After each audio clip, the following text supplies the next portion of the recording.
Home Chef. Go to pishi.co.ke for more details. Do you need to send your parcel or document during this period? The Nation Courier Services, with over 15 years of distribution experience, will deliver it for you. We deliver to every corner of Kenya.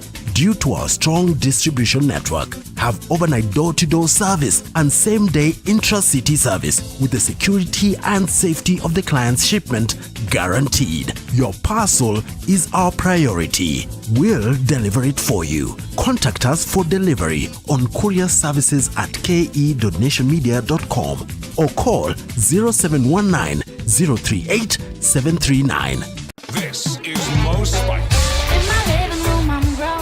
We'll be giving you the dopest reggae show in East and Central Africa. Yes, man. And of course, this week, Masai, I have some brand new tunes for you. A brand new vibe all the way from the Caribbean. I'll be having two guests in studio. One is a Kenyan manze atakuwa anatuambia his musical journey. Bless up, Kenya. This is your cool and bad saxophone player from Kingston, Jamaica. This Saturday at 10 p.m. I will be live on NTV Jump. Now, the only thing that you need to do is stay tuned because NTV Jump manze yezi kuhata. Jump KE is the hashtag. Also, your DJ Mother Rockers repping the Most Spice kama kawaida. Come to Kenya, this is where we are free. Sona moja imetengenezwa kwa njia spesheli ili kupambana na maumivu kwa haraka. Sona moja ina aspirin kama kiungo. Sona moja, kitulizo kamili. Maumivu yakizidi, pata ushauri wa daktari. On Unscripted with Grace. By choice, we have become a family. First in our hearts, and finally in breath and being. It has been a privilege and honor getting to see and getting to know this young boy. Our guest today is not your ordinary father, but an adoptive parent. It was getting kinda stressful for us. We met him in the children's home. Wow, that moment was wow. Join Grace Musalame this Saturday from 8 p.m. What comes to your mind when you think of the perfect home for your family? Victory Gardens offers exactly that and much more. Call us today on 0790 300 300 or visit www.optivan.co.ke. No matter what they do, a number one or a number two brings me closer and closer to you. New Ace Toilet Cleaner comes in 6 variants and fragrances that kill 99% of germs, leaving your toilet beautifully clean and fresh. My love is true.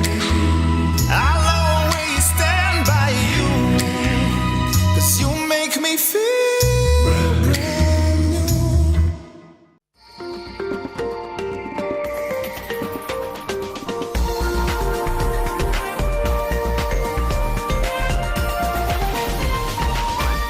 This is NTV.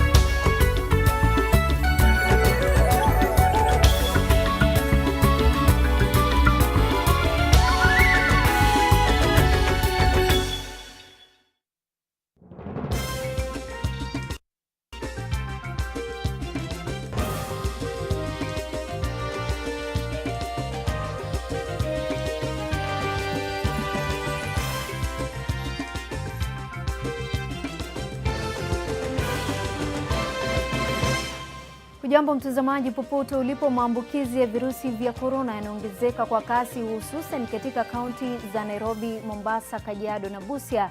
Nairobi pia imeripoti visa vipya 51 huku Mombasa ikiwa na wagonjwa wapya 22.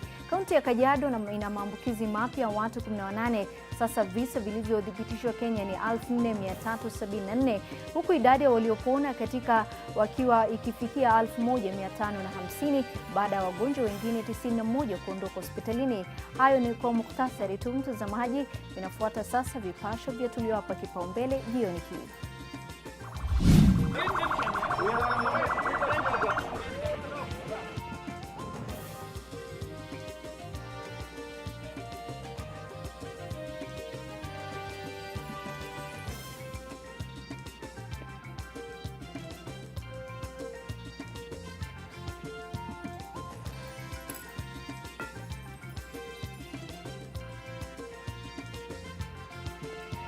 Hafla ya kumlaki Wetangula Bungoma yatibuliwa na polisi huku chama kipya cha Jubilee asili ikiibuka Nairobi.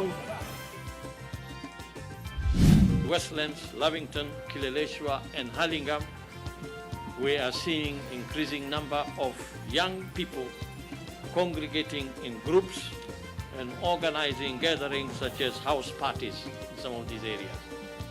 Vijana wanaoshiriki ulevi majumbani wadaiwa kuchochea maambukizi zaidi ya corona huku idadi ya walioambukizwa ikifika 4374.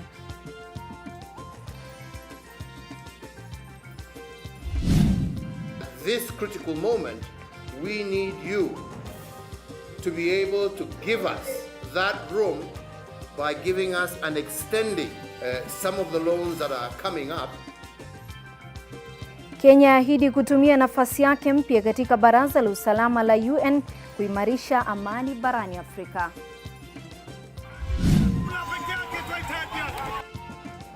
Wakazi wa Mombasa waandamana kulalamikia ufisadi katika ugavi wa chakula cha msaada. Mbashara kutoka jumba la Nation. Hii ni NTV Jioni na Cartoon Jama. Hujambo mtazamaji, kwa taarifa kamili au taarifa za utendeti za NTV Jioni, mkalimani wetu wa lugha ya ishara jioni hii ni David Agondoa. Wizara ya Afya inasema kuwa maambukizi mengi yanachangiwa na vijana wanaoshiriki ulevi majumbani na hata katika kambi za starehe kisiri bila kuzingatia utaratibu uliotolewa wa kudhibiti COVID-19. Hanajiri huku watu 117 zaidi wakithibitishwa kuambukizwa corona nchini. Maambukizi ya COVID-19 nchini yanaendelea kuongezeka kwa kasi. Leo watu 117 zaidi wamethibitishwa kuambukizwa na hivyo kupeleka idadi jumla ya maambukizi nchini kufikia 7374. Kati ya wagonjwa wapya 117, 4 ni raia wa kigeni. Tayari zaidi ya watu 130,000 wamepimwa na waliopona sasa wamefikia watu 1550 baada ya watu 91 zaidi kuruhusiwa kwenda nyumbani leo. Maambukizi mapya yameorodheshwa kwa mujibu wa kaunti ambapo Nairobi 51, Mombasa 32, Kajiado 18, Kiambu 6, Nakuru 5, Garissa watu 5 katika kambi ya wakimbizi ya Dadaab, Machakos watu 3, Kericho 2, Busia 2, Uasin Gishu 2 na Wajir mtu 1. Wizara ya Afya inasema miji ya Nairobi na Mombasa imeendelea kuwa vitovu vya maambukizi. We are aware that in certain parts of the city here, especially in some of the suburbs, such as Westlands, Lavington, Kileleshwa and Hurlingham, we are seeing increasing number of young people congregating in groups and organizing gatherings such as house parties in some of these areas. We caution that this is recipe for disaster. Kinachoonekana kuchangia mno kupanda kwa visa vya maambukizi ni uparamoto wa vijana. So this is just to warn the young people that they are not immune, one from contracting COVID, and in the unfortunate case that you get a serious form of COVID-19 disease, that if you are young, you are not immune to death. We know now the Premier League again has resumed, though in empty stadia. Kenyans love football and soccer. And my appeal to the young people is that even if you are to watch the game, please ensure that you have your mask on and you maintain the physical distancing. Na tukisalia taarifa inayofungamana na masala ya COVID-19 humu nchini ni kuwa idadi ya watu wanaoambukizwa virusi hivyo hapa nchini inazidi kupanda kwa kasi. Kwa mujibu wa takwimu kutoka mataifa mengine yaliyostawi kama vile Brazil, ongezeko hili linahitaji uwajibikaji wa kipekee upande wa serikali na wananchi. Je, Kenya imejiandaa vipi iwapo visa hivi vitapindukia uwezo wake? Fatma Bugu na taarifa kamili. Miongoni mwa nchi zilizoathirika zaidi ni Brazil, ambapo imestawi kiuchumi zaidi ya Kenya. Lakini taifa hilo la Amerika ya Kusini linaonekana kulemewa na vifo kutokana na korona. Taswira halisi inajidhihirisha hapa, ambapo maelfu ya makaburi yamechimbwa kuwasitiri waliofariki. Humu nchini tuingie Mombasa, ambapo inasemekana baadhi ya makaburi ya kibinafsi yamezikwa watu zaidi ya 4 kwani nafasi hazitoshi. Sasa wakati kama huu mgumu, mtu hutumia pale kwa nyanyake wa zamani, aje aniambie bana, kuna nyanyangu wa zamani enzi hizo, au ndugu yangu amezikwa hapo, au mamangu, nataka kutumia pale pale mahala. Kawaida mwenzako akinyolewa ni wajibu chako kukitia maji. Kaunti zilizoathirika zaidi na janga la COVID-19 kama Nairobi na Mombasa zimeweka mikakati gani iwapo hali itazidi? We are ready for the pandemic should anything happen. We have spaces that can accommodate at minimum around 500 just around the town's area. The one for Likoni, it's still basically new, which means it can accept more. Masharti ya kuzingatiwa kwenye mazishi ya mfu wa corona yalikubaliwa shingo upande. Hatutakubali mwenzetu azikwe hivyo kama hatujamwona, hatujatoa rambirambi zetu kama familia na marafiki. Msikia mtu akipita anasema hao watu watamani watu wakufe. Hatutamani watu wakufe. Kama mambo kali toka kama Brazil kule, wajua watu kule wanasaidiwa. Na hapa kwetu Kenya wajua hakuna kusaidiwa mtu, ubebana na mzigo wako mwenyewe. Wananchi wana mtazamo gani kuhusiana na swala hili? Kusema ukweli, sisi Kilifi naweza sema hatuna corona, manake hatujaiona. Ni sauti za wenye shaka, lakini ukweli ni kwamba corona ipo na wanaotia shaka wanaishia kujuta. Fatma Bugu, NTV, kaunti ya Mombasa. Bila shaka umeweza kumsikia mama anasema mwenyewe hajaiona corona katika kaunti ya Kilifi. Tukisonga mbele ni kuwa mtoto mwenye umri wa miaka 4 amefariki kutokana na ugonjwa wa kalaza, huku wagonjwa wengine 13 kutoka kaunti ya Kitui wakilazwa katika hospitali ya rufaa ya Garissa. Mwanahabari wetu Judith Cherono ameandaa taarifa kamili kuhusiana na mchamko wa maradhi hayo. Watoto 11 wenye chini ya umri wa miaka 10 pamoja na watu 2 wazima kutoka wadi ya Ngomeni, eneo bunge la Mwiki Kaskazini, kaunti ya Kitui, wamelazwa hospitalini kufuatia mchakato wa ugonjwa wa kalaza unaosababishwa na wadudu wanaoishi mchangani.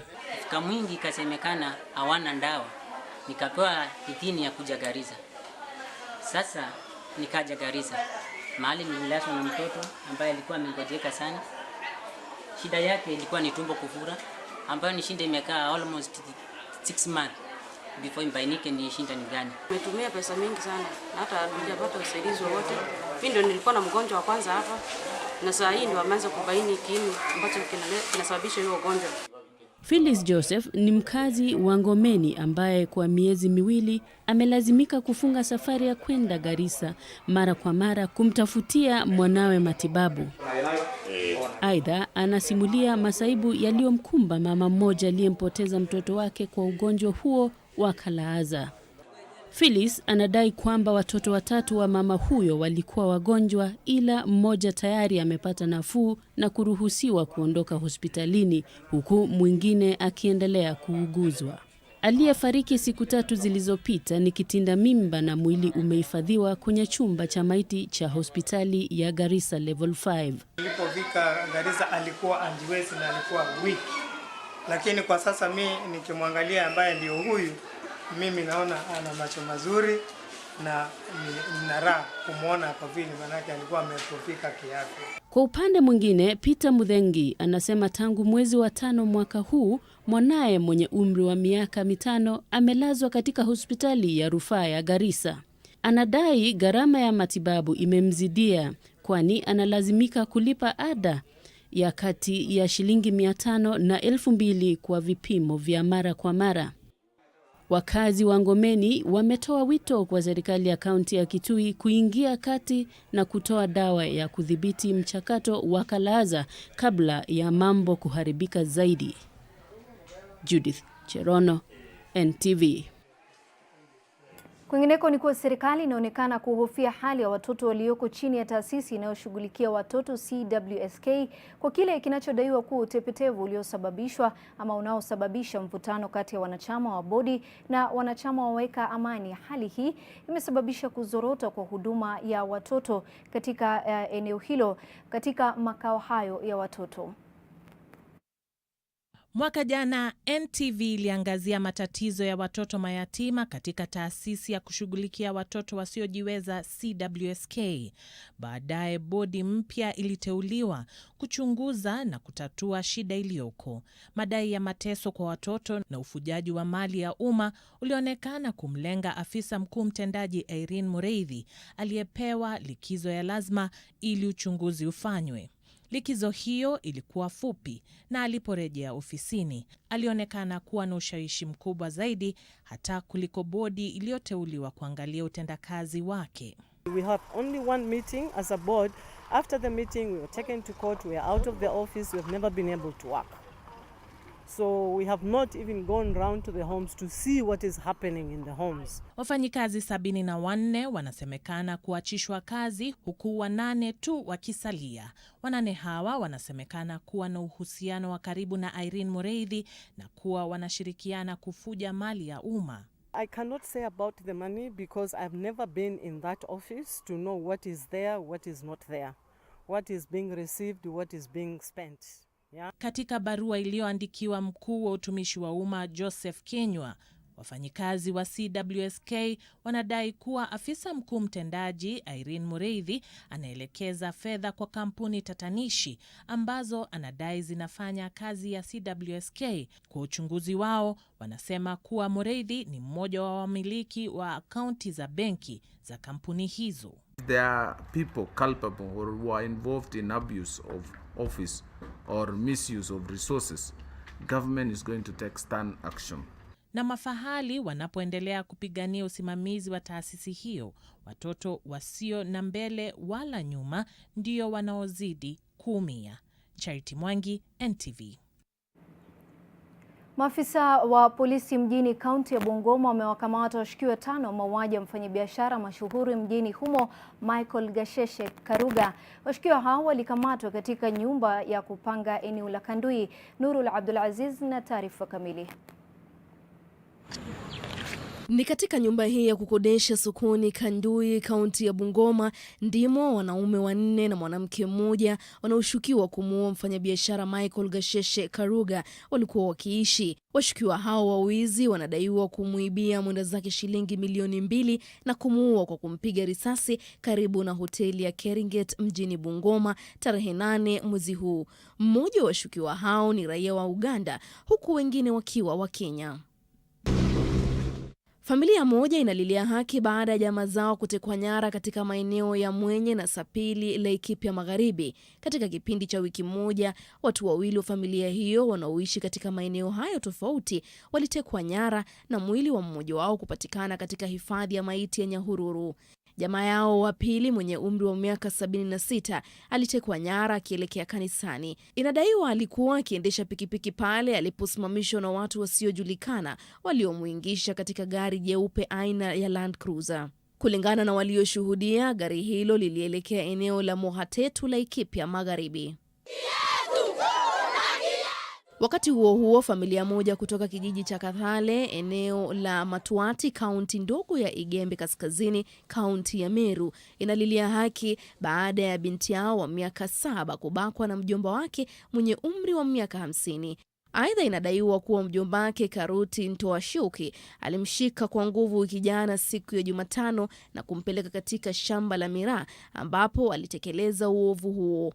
Kisa hicho kimeripotiwa kwa polisi na familia hiyo inatumai kuwa mtoto wao atapata haki. Wakazi wa Kibarani, Bahati na Kuapunda huko Mombasa wamefanya maandamano wakilalamikia kutopata chakula cha msaada. Wakazi wanadai kuwa baadhi yao wamepoteza maisha kutokana na baa la njaa, hasa baada ya wengi wao kupoteza ajira kutokana na janga la korona. Watu wa Kibarani wamechoka. Chakula kinaletwa, kinaenda Bangala, kinaenda Ganahola, kinaenda Chaani, kinaenda wapi? Hapa tujapata hata mara moja. Watu wanakufa tunawazika kwa sababu ya njaa. Kulingana nao, watu waliojitwika jukumu la kuandikisha majina ya familia hizo walitekeleza shughuli hiyo kwa mapendeleo. Awali, gavana wa kaunti ya Mombasa Hassan Ali Joho aliwahakikishia wakazi kuwa familia zote zisizojiweza zitanufaika na chakula hicho. Na wanawake 4 wamekamatwa baada ya kunaswa kwa kamera za CCTV kwenye duka moja la jumla huko Busia wakiiba bidhaa tofauti.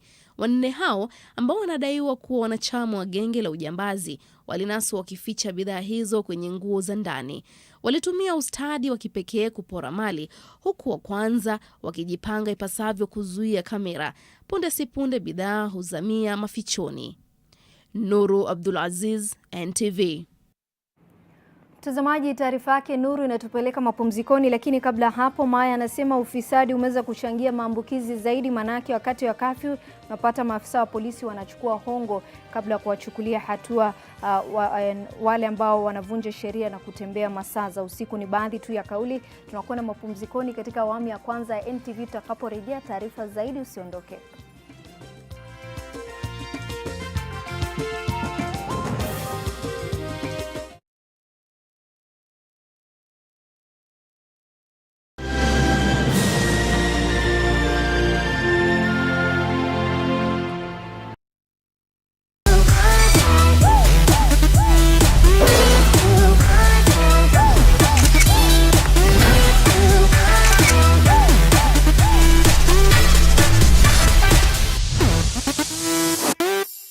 Je, maumivu ya kichwa na kukosesha amani? Kaluma Strong hutuliza maumivu ya kichwa, maumivu ya mwili na hata huondoa joto jingi mwilini. Kaluma Strong ina aspirin kama kiungo. Maumivu ya kizidi, muone daktari. Jana ulipotea hivyo baada ya kupepa ule mtemu kwa potapota ukaenda hivyo. Unajua huyo mrembo alinipeleka hadi kwa nyumba. Nikasema mimi siedi kugalisha masikio. Nikatapa shughuli. Jamaa, mbona mjipendi? Kwa nini? Yaani unawezaje patana tu na mtu kwa street alafu uende ukachapiane naye? Kalishizo mashine. Ulitumia raba eh? Kwani bado mnatumia raba? Okay, ngoja niulize jamaa. Nani hapa hivi amepimwa hivi majuzi? Pale kwa Mwangi. Si ni 10 bob. Sijasema kupimwa weight. Saa hizi kupimwa HIV ni haraka na ni bure. Unaweza pimwa kwa clinic na bado unaweza jipimia kwa nyumba yako wewe mwenyewe na self test kit 500 peke yake. Niende nipimwe, nichipate niko positive. Unajua hakuna kitu naogopa kama hiyo. Kuko na madawa na kuko na counseling na utaishi maisha yako normal tu. Kuko na HIV si eti ni mwisho. Wewe uko nayo? Mimi nilishapima. Unapoendelea kujikinga kutokana na HIV, tafadhali zingatia taratibu zote za serikali za kujikinga na virusi vya korona. Afya bora, maisha bora. Jipime, jiinue. I'm here for small biasharas in my hood or beyond. I'm here for my customers who are sought every time they come through. Put your business on the map with Visa. Where you shop matters.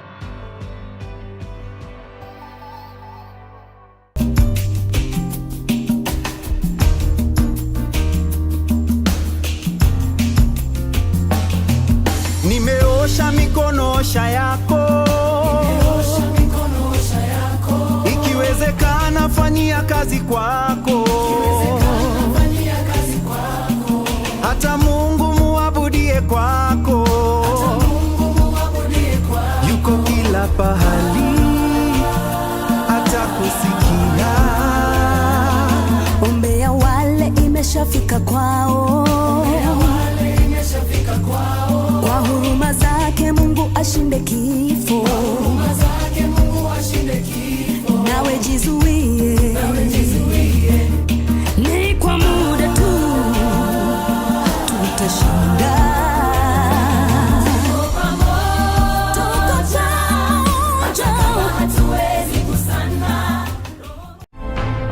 On Unscripted with Grace. By choice, we have become a family. First in our hearts, and finally in breath and being. It has been a privilege and honor getting to see and getting to know this young boy. Our guest today is not your ordinary father, but an adoptive parent. It was getting kinda stressful for us. We met him in the children's home. Wow, that moment was wow. Join Grace Msalame this Saturday from 8 p.m. What comes to your mind when you think of the perfect home for your family? Victory Gardens offers exactly that and much more. Call us today on 0790 300 300 or visit www.optivan.co.ke. Mbashara kutoka Jumba la Nation. Hii ni NTV Jioni na Cartoon Jama. Karibu tena mtazamaji katika awamu ya pili ya NTV Jioni. Rais Uhuru Kenyatta ameusifu ushindi mkubwa wa Kenya katika raundi ya pili ya upigaji kura walio kuwania wanachama usio wa kudumu wa Baraza la Usalama la Umoja wa Mataifa UN. Rais amesema ushindi wa Kenya ni dhihirisho la kuenea kwa sifa na ushawishi wa kitaifa katika mataifa ulimwenguni kama mashirika wa kuaminika na kutegemewa katika masuala ya maendeleo, usalama na amani.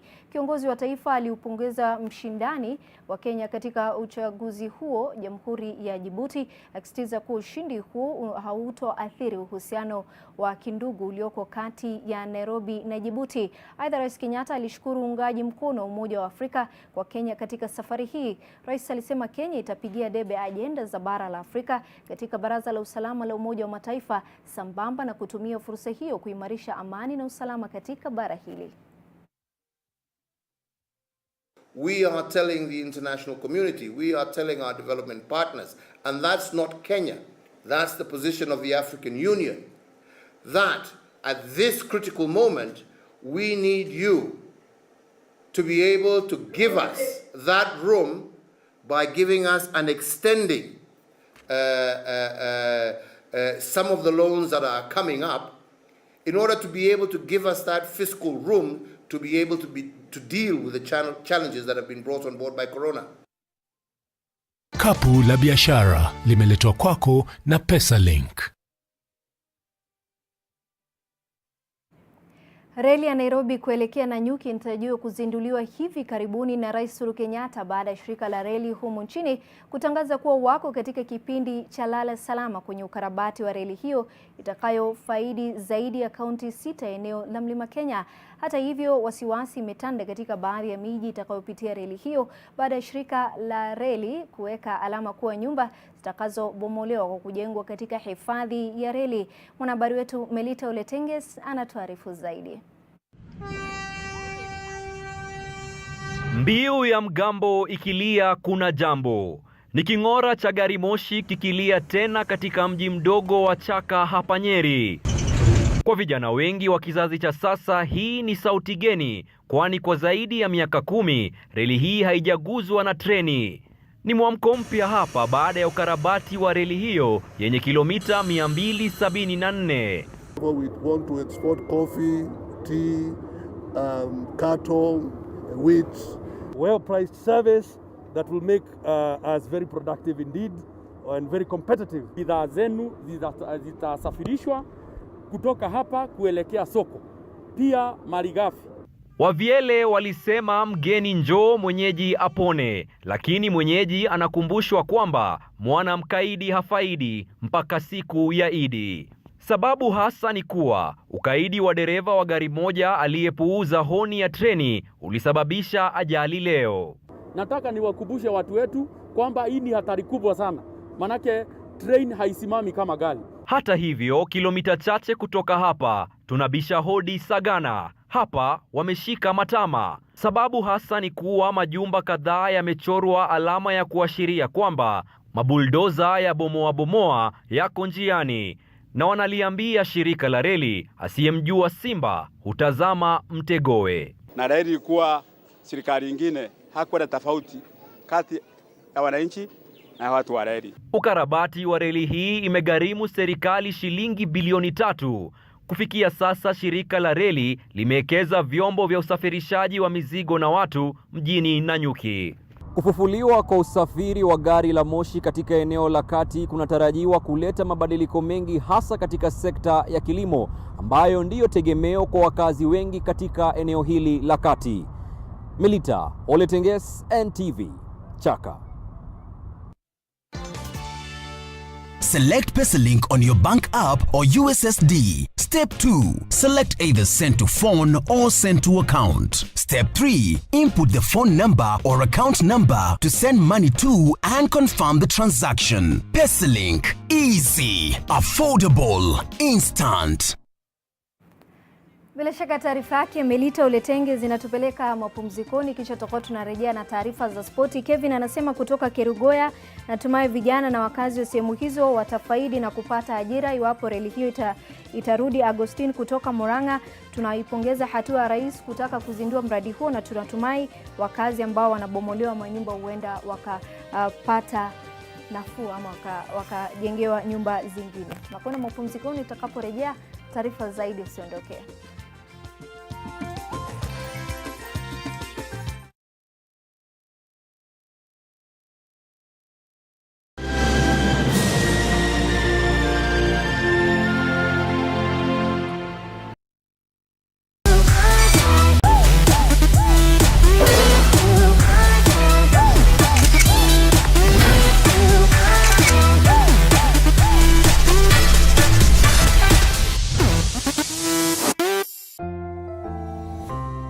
The risk of illness-causing germs is increasing. It is believed that the coronavirus can remain on surfaces in your home for up to 9 days. Touching infected surfaces is one of the ways in which germs spread. Regularly disinfect your floors, countertops, and kitchen surfaces with bleach, and use an effective toilet cleaner inside and outside your toilet bowl.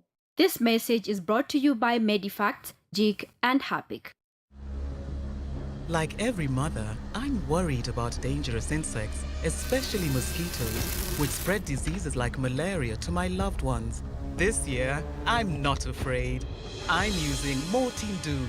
Mortein Doom All Insect Killer provides protection in seconds. Not even a single mosquito is spared, because even one mosquito bite can cause malaria. Mortein Doom provides protection in seconds. Whole life is in my phone. Niko na simu ya baba. Niko na simu ya baba.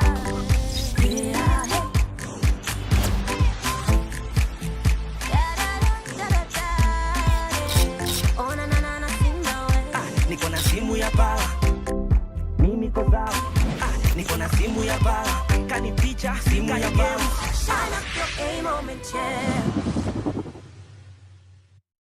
Wakenya, hii fight hatukuchagua, lakini tuko na choice. Tuchague kujilinda, tuchague kuprotect familia zetu, tuchague usafi, kuosha mikono, kuosha manyumba zetu, ndio tulinde watoto wetu, na tuvae mask. Future yetu iko mikononi mwetu. Kenya, let's do it for the ones we love.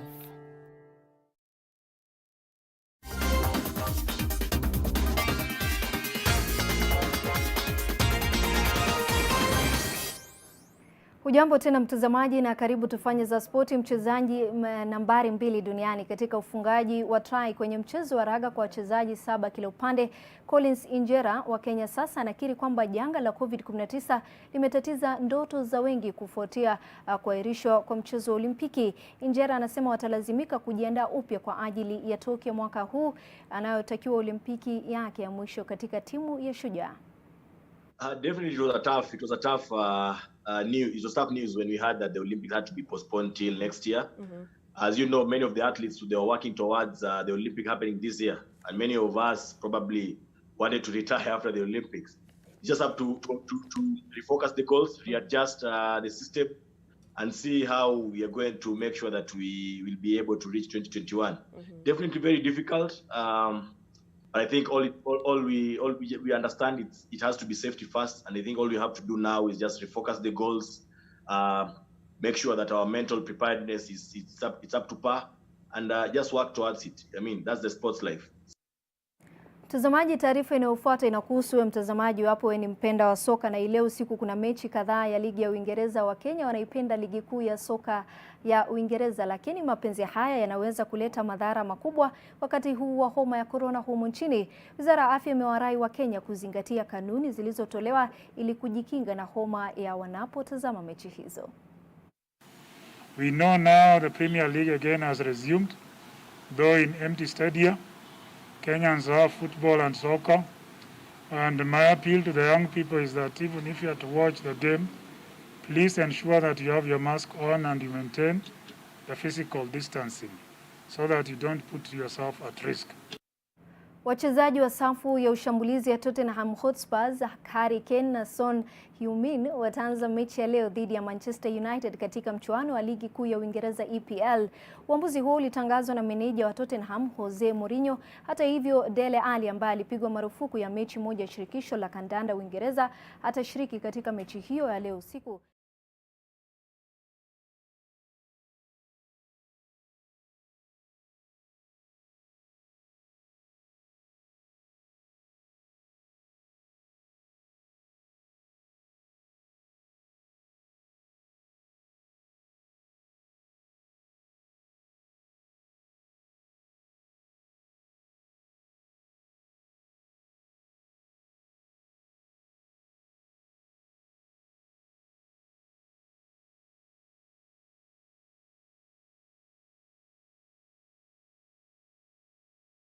NTV alasiri, asante kwa wale wote NTV jioni, samahani, kwa wale wote wamefanikisha taarifa hizi.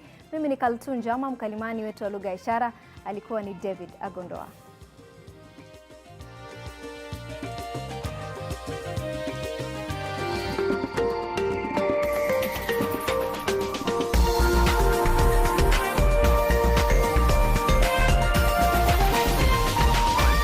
This is NTV.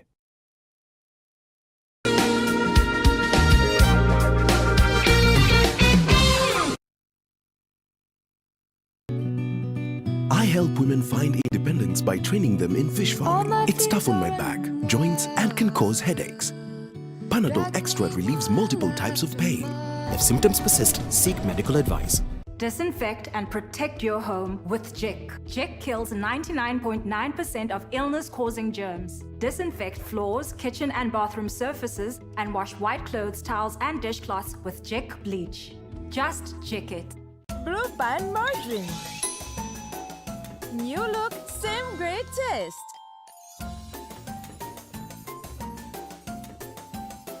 For a better tomorrow, don't forget to do the 1, 2, 3 with Colgate every night.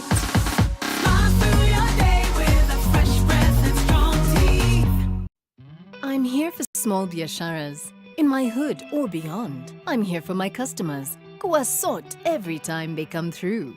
Put your business on the map with Visa. Where you shop matters. This week on Churchill Show. Unajua last year niligraduate mechanical. Hii nyumba ipendi jokes. You have to be serious. We move from the streets to the mechanical engineering workshop. Kuzi nimekuwa mjinga, anko acha nikwambie. I was very bright. First show nimeingia stage. So kulikuwa na basiliki nilikuwa wamekaa hapa mbele wakashika pua. Nani Churchill ametuletea kitu gani? Your dad is fun such a ni comedian. Comedian ni venye ajuangi. This is the amazing story of MCA Rick. Geuke kitu kiambie. Siriki sana.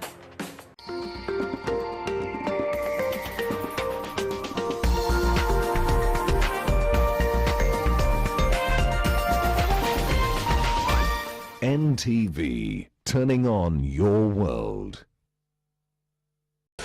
The following program has been rated PG. It may contain scenes unsuitable for children under the age of 10. The Wicked Edition in association with Telkom Night Bundles.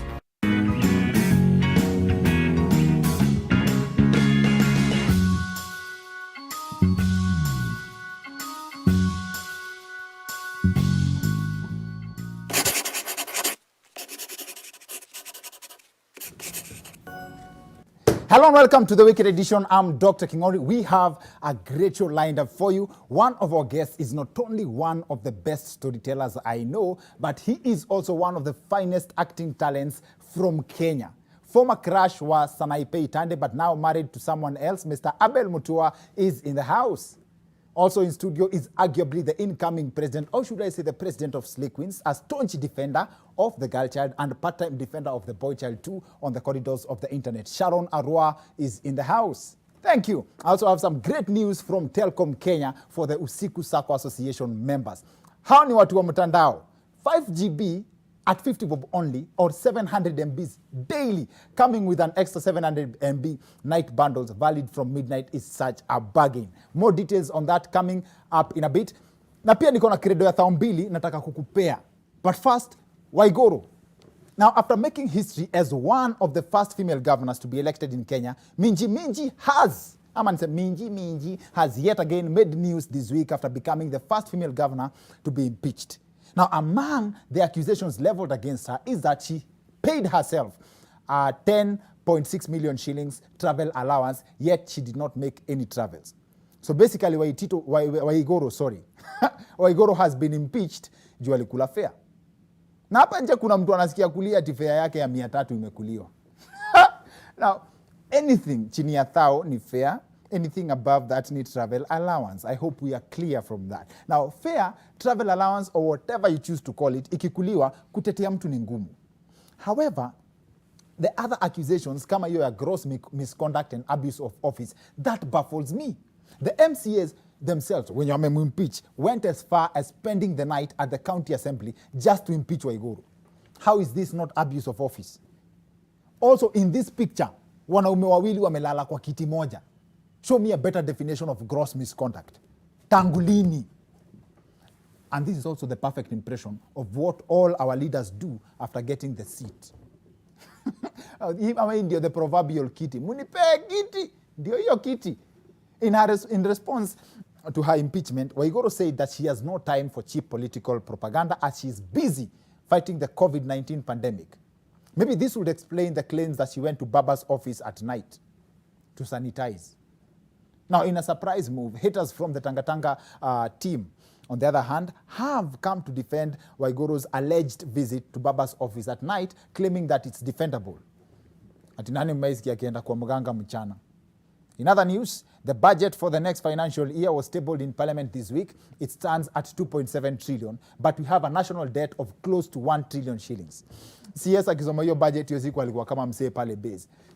Maze, kesho ni birthday ya msupa maze, nataka ni msurprise na dinga, nataka kumsurprise na gari. Kale ka Benz kadogo sikana kuanga 2 million. Natafuta tu mahali naweza pata hiyo 1.9. Niko na hiyo thao ya juu. Now, the Cabinet Secretary of Finance said that the budget has been adversely affected by the COVID-19 pandemic. However, he had these words of encouragement for Kenyans.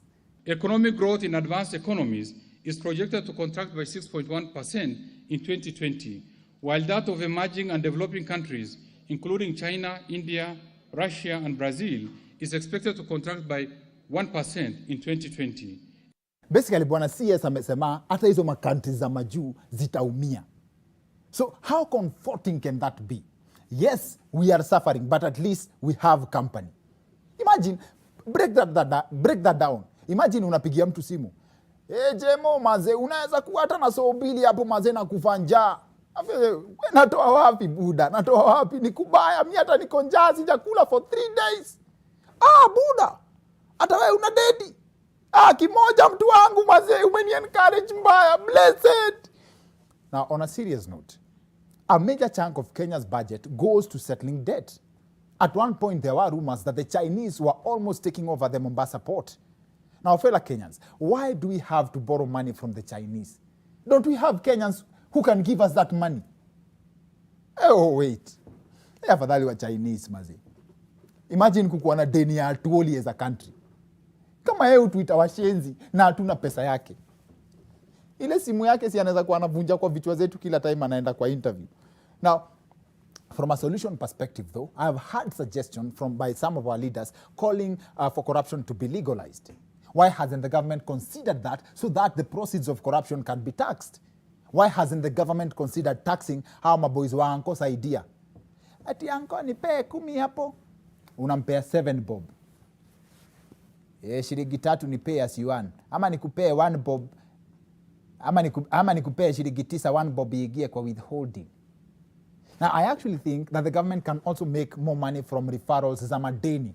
Ukifile returns, unaambia KRA, wakubwa mazi, naona mnanidai 2K, mimi nalipa 1,000, hiyo ingine chukueni kwa Zabu.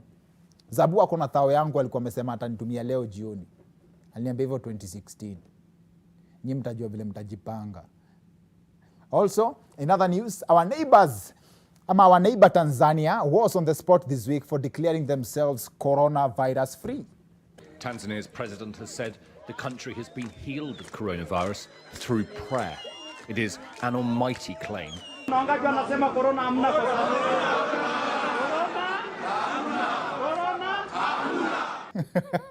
Social distancing ni wewe.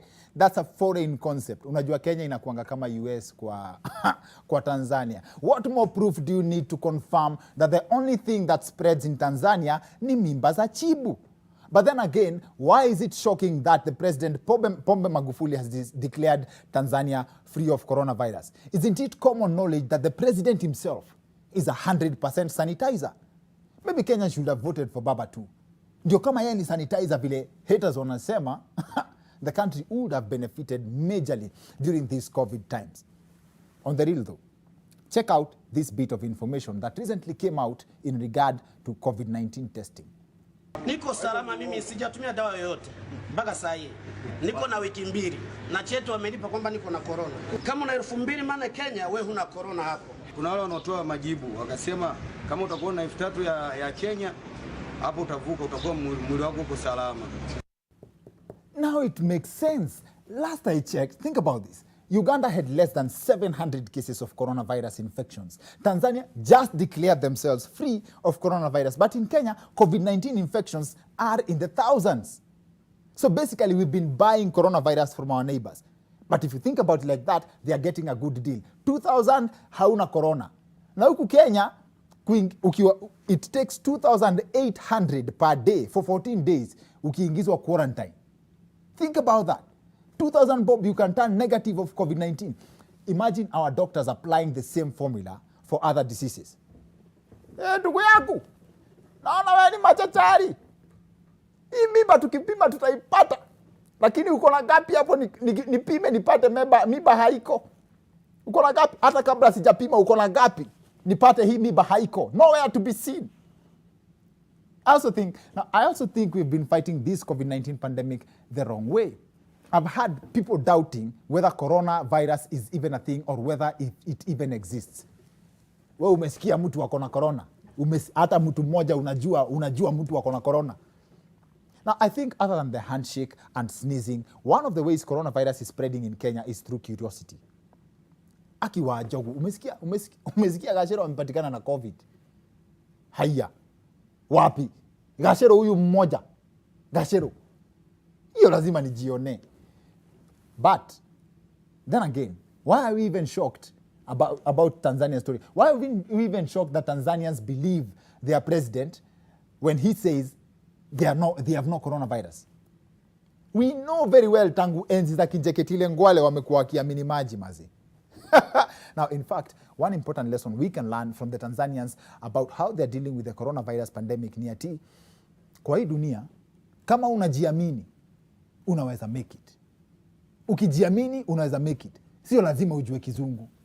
Now, that said, I have 2,000 bob worth of airtime for you, courtesy of Telkom Kenya, and I'm going to read out the 12 digits of the airtime scratch card before the end of this first part of the show. Here's the clue. There's 10 digits between 2 zeros. Stand by because I'm going to read out those 10 digits before the end of this first show. Alafu, this week I got to learn a very interesting fact. Ati there's a difference between engineering and engineering technology. All this is part of the project, of our project of exploring all the opportunities in the construction sector. So I sat with Alice Mutai from the Kenya Engineering Technology Registration Board for this interesting conversation. Nabeba hii kitu ndio so that I look clever, so that I fit in. Kumsi anarevise hii kitu, but hata tu he will be with us kwa sababu ana revise bike and we'll be talking to him here. But first, you told me that there's a difference between engineers and technologists and technicians. A technologist is a holder of a higher diploma, national diploma, Okay. or a degree in the field of Bachelor of Technology in either mechanical, civil, electrical. Among us, the technician, we have the technician who is above a craft person, and the craft person is above the artisan. Kimuko na majina tamu tamu. Wacha ni guess, a craft person ni mtu wa mkono.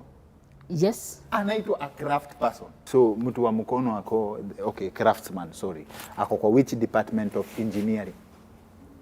Kwa mjengo, ako kwa civil and building. Sio sedimentary engineering. Not sedimentary. Ah. But in the technicians, we will have the technician who holds a diploma certificate. We have a technician who holds a craft certificate. And we have a technician who holds an artisan certificate. And what's the advantage of working with certified individuals for someone who's undertaking a construction project? It is like you are actually marking yourself that you deliver quality service. When we have someone who is not registered, he will do the work and disappear. Kama ni about disappearing, so you can friend request them on Facebook. Akishafanya job, you know, people who know him unaweza mtafuta. When you look for him, which is still all right, what law will you hold him accountable for? But when he is under or registered under a body like KETRB, then there is the law that can follow him. Compared na now that you've not graduated, you are kujiamini na project versus when you've graduated. How much would you charge in difference? The paper gives you the bargaining power. Then also registration comes in importance whereby I can't work for any government project if I'm not registered. That's against the law. And what does it take to be registered with KETRB? They must have academic qualifications. But the government is also moving to the point where practice outside, where we recognize prior learning, and prior learning could be at the site. Within a specified period of time, it is accounted for.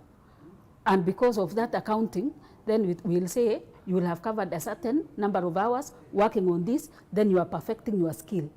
Then that one also comes in until at a point where now one can be registered. Na hapo kwa prior learning, do you have a standard test? Ama someone can hear rumors about what you test for, alafu they practice only that part? No, they definitely will practice, but they will also, as they do the practice, someone is doing assessment. Yes. Okay.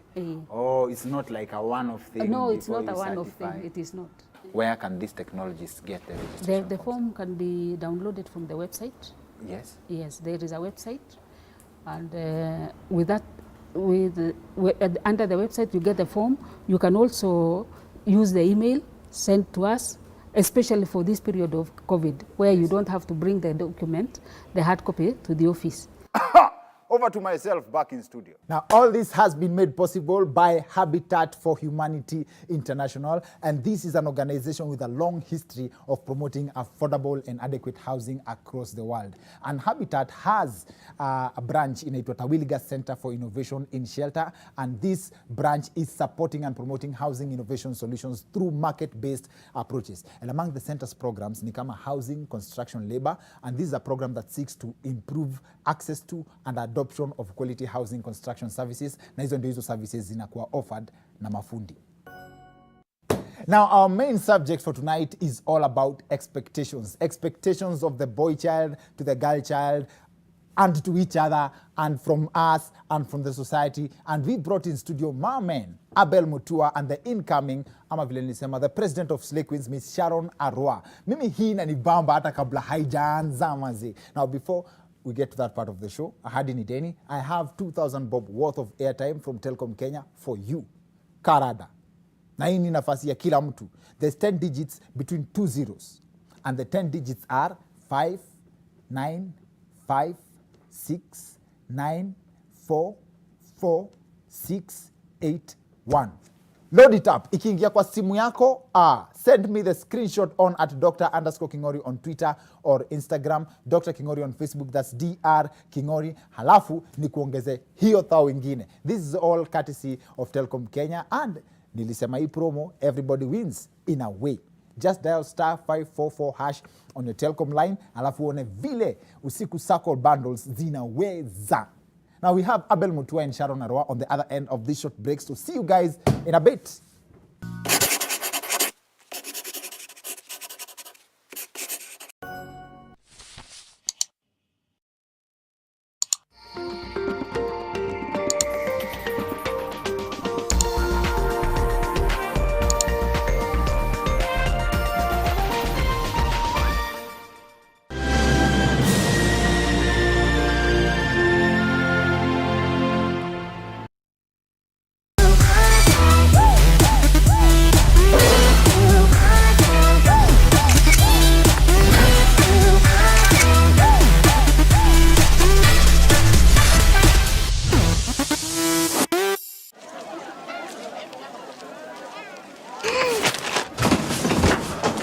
Your gums hurt? Yeah. Does your toothpaste contain sage, eucalyptus, myrrh, chamomile? All that in one toothpaste? Yes, try Colgate Herbal. Colgate Herbal contains nature's best herbs and Colgate's fluoride technology to give you strong teeth and healthy gums. Colgate Herbal. Let's go. Colgate Herbal for strong teeth and healthy gums naturally. Explorers of the night, wale wase wa kuhustle usiku, kustreama movies, music mix diehards, and gaming fanatics. We've heard you. It is now your time to fly your flag high. Do what you love, mpaka che na Telkom. Join Usiku Sako with Telkom night bundles that allow you rule the night at prices you love. Join our tribe, Usiku Sako Squad. Just dial *544# from your Telkom line and select the night bundle of your dreams. You are the legend the night needs.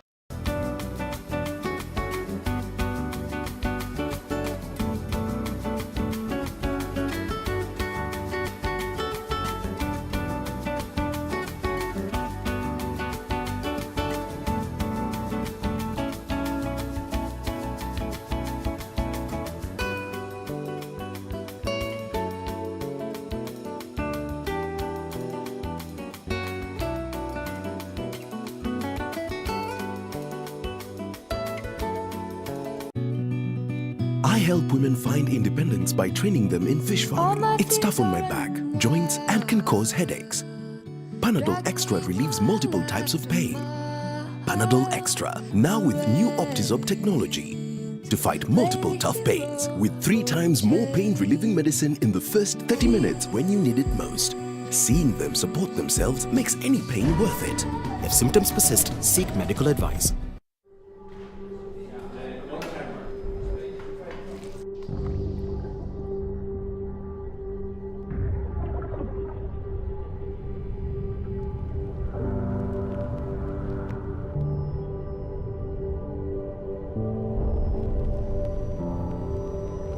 Beat sensitivity pain fast with Sensodyne Rapid Action for clinically proven relief in 60 seconds.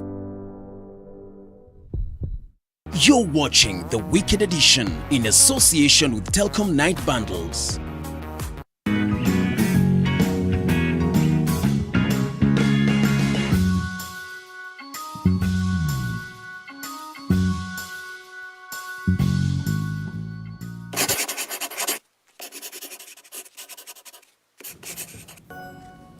Welcome back to the Wicked Edition. I'm Dr. Kingori. Like I told you, hii ni show nzito sana. Leo tuko na jamaa mmoja, I believe it's fair to say amefanya a very big efforts to make sure amepatia majamaa wengine opportunities. He is credited for Njugush, he is credited for DJ Shiti, na bado kuna wengine probably labda nafanya mhande about that on set. People I respect. Abel Mutua is in the house.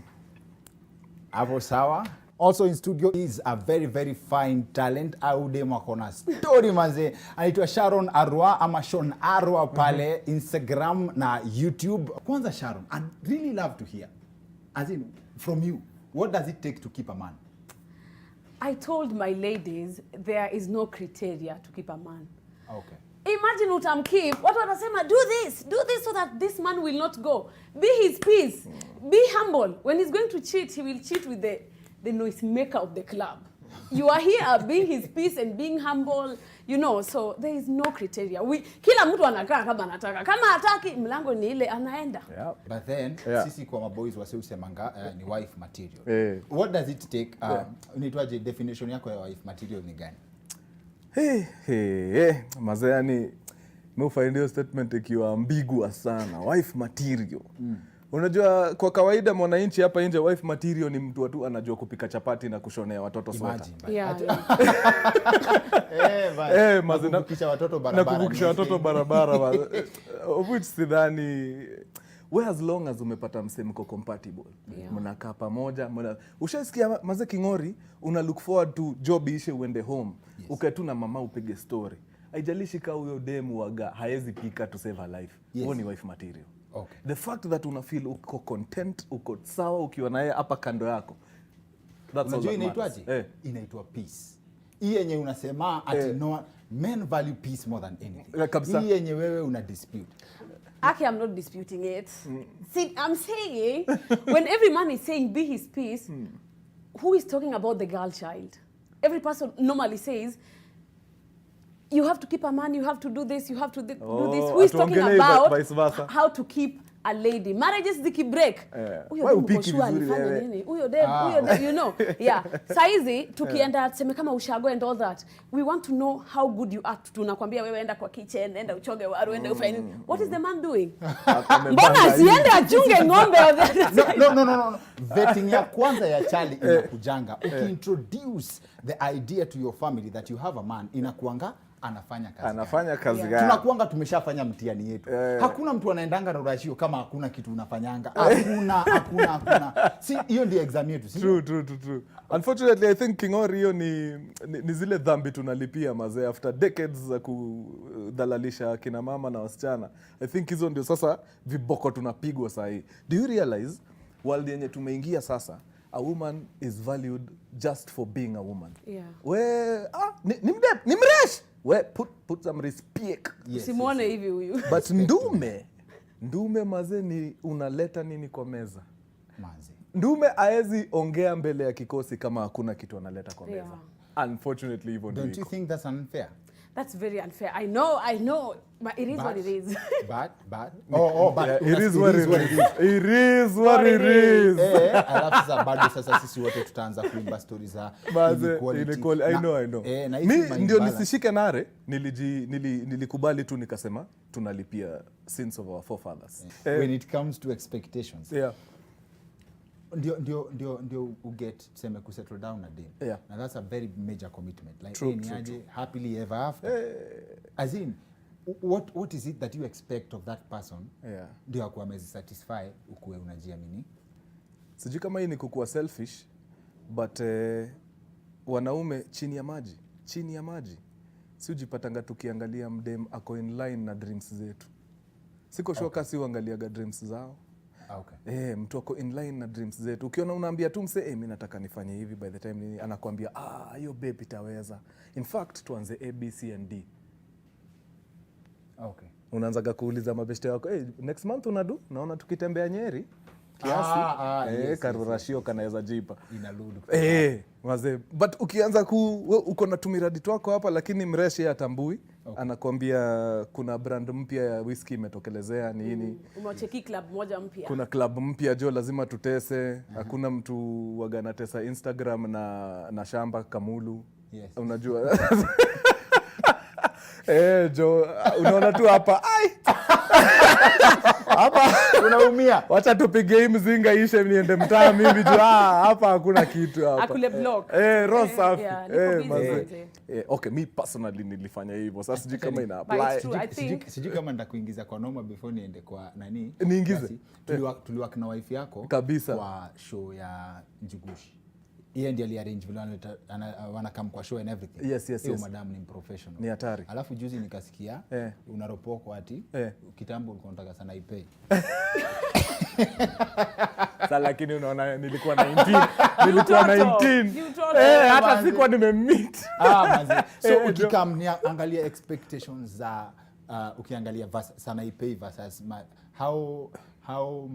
how much did you score as in hiyo buda unaniweka kwa spot jo. Si umesema as in terms of wewe unajua at 19 dream yako ilikuwa sana ipay. At 19 sifikiri investment. At 19 nafikiria ni mresh mgani ndatembea naye kwa hood wase wanipige ile look ya. Kuaga mikwa heri. Unajua ukipigwa hilo unasema kitu mbaya sana. Please safisha. Buda safisha. At 19 bro. At 19 bro. Unajua kitu umesema itakuwa interpreted. Acha nikwambie itakuwa sana ipay ni demwa kutembea naye mtaa. Ni trophy. Bas. Trophy wife. Buda safisha. No. Simaanisha ati sahi sana ipay hayuko si mtu ako na dreams and ambitions. Anaweza kuwa sawa but hiyo time the reason why nilikuwa nimemulika sana ipay na sio Nyakerario mwenye tulikuwa tunastay na yeye hapo nyuma mtaani. Ni juu sana ipay unajua akona sawa. Maze.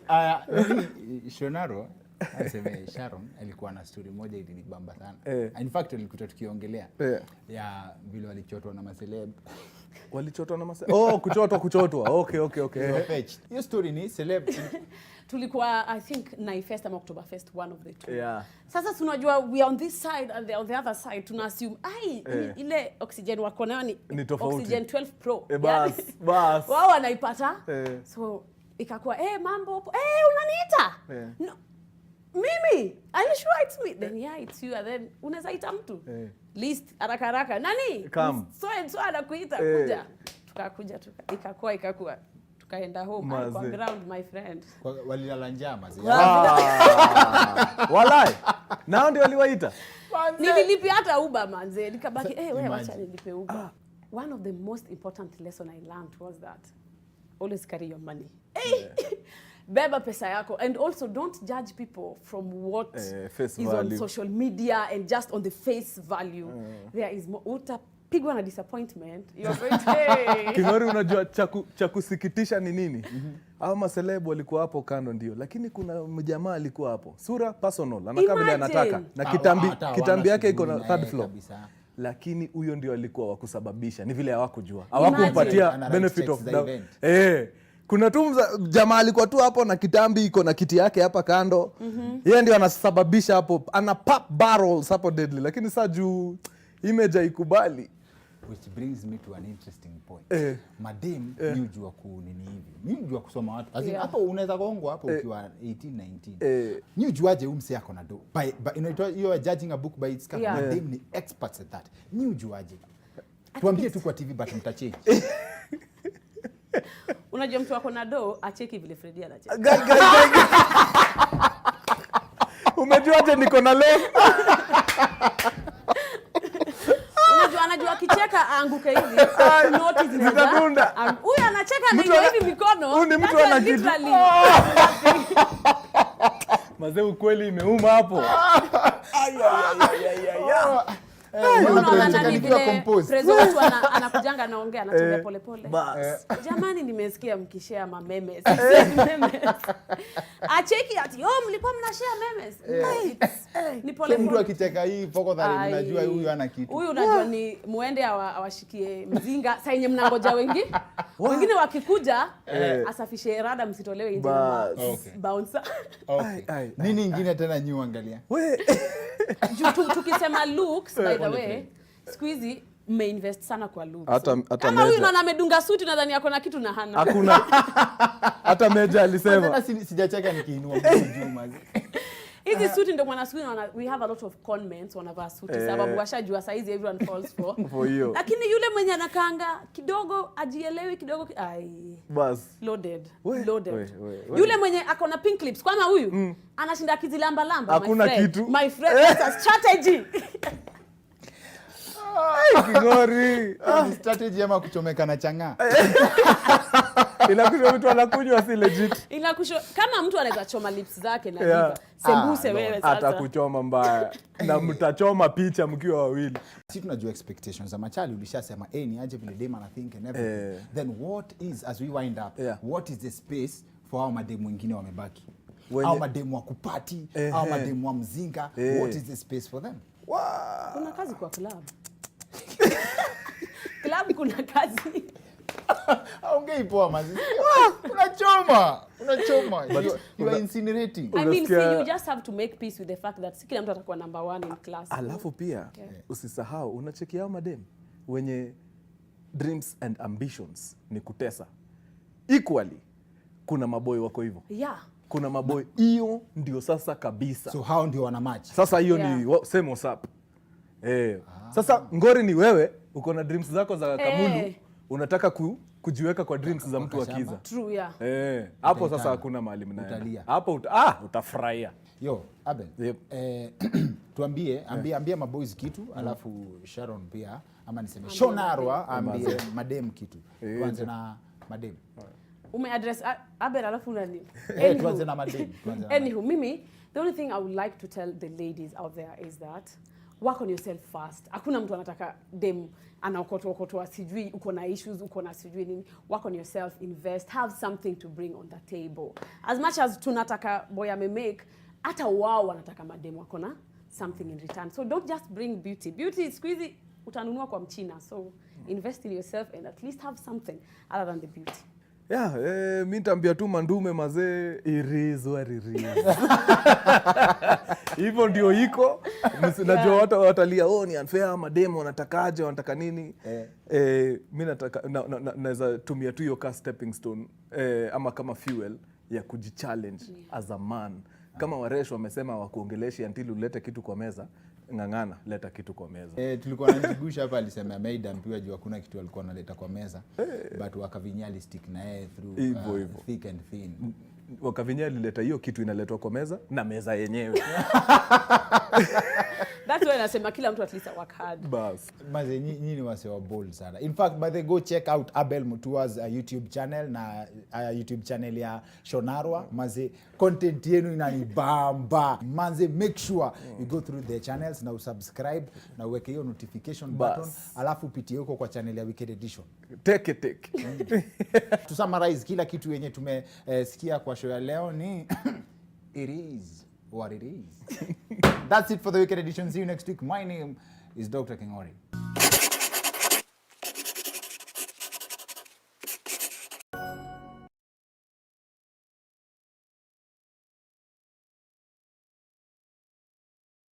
The Wicked Edition in association with Telkom Night Bundles.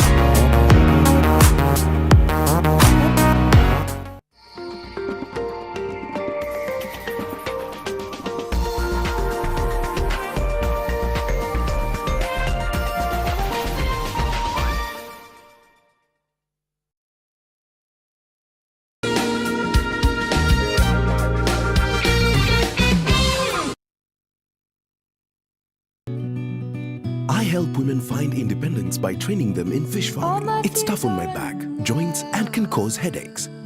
Panadol Extra relieves multiple types of pain. If symptoms persist, seek medical advice. This is Mo Spice. We'll be giving you the dopest reggae show in East and Central Africa. Yes, man. And of course, this week, Mazi, I have some brand new tunes for you. A brand new vibe all the way from the Caribbean. I'll be having 2 guests in studio. One is a Kenyan manze that I'm going to tuambia his musical journey. Bless up, Kenya. This is a cool and bad saxophone player from Kingston, Jamaica. This Saturday at 10 p.m. I will be live on NTV Jump. Now, the only thing that you need to do is stay tuned because NTV Jump manze yezi kuhata. Jump KE is the hashtag. Also, your DJ Mother Rockers repping the most price. Kama kawaida. Come to Kenya. This is where we are free. Oh, there's Rush in there. Rush! Goal! In Rush! I'm sure these players, when they play Everton, when they play Crystal Palace, when they play Manchester City, the next 3 games, they will definitely be up for it because it's been too long since Liverpool won the league.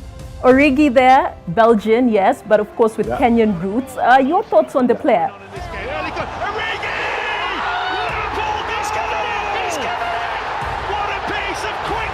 I think Ricky's a fantastic player.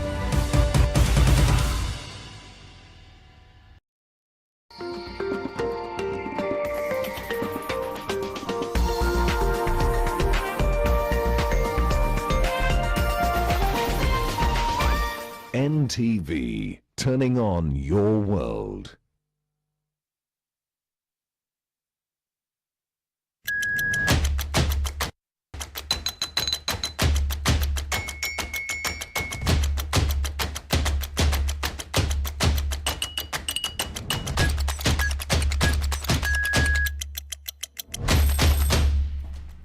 Hello and welcome to the show. My name is Amina Abdi Rabar. Let's take a look at the stories that we have been forwarding to one another on WhatsApp, or what we have been endlessly discussing on social media.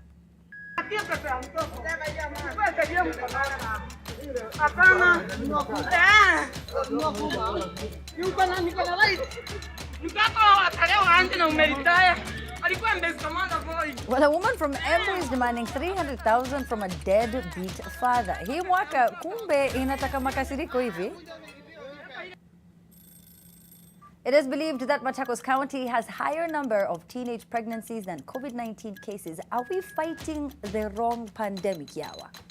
Nimeshindwa hata kupatia watoto wangu chakula, hata kujinunulia mavazi.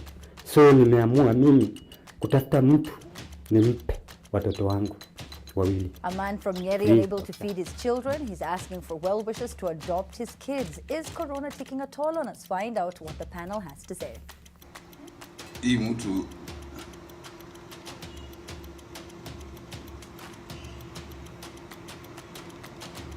Patrick Mbogo and Janet Magoma Ayongu have been charged with intercepting a CCTV footage of President Kenyatta and Raila Odinga's entourage on Kenyatta Avenue.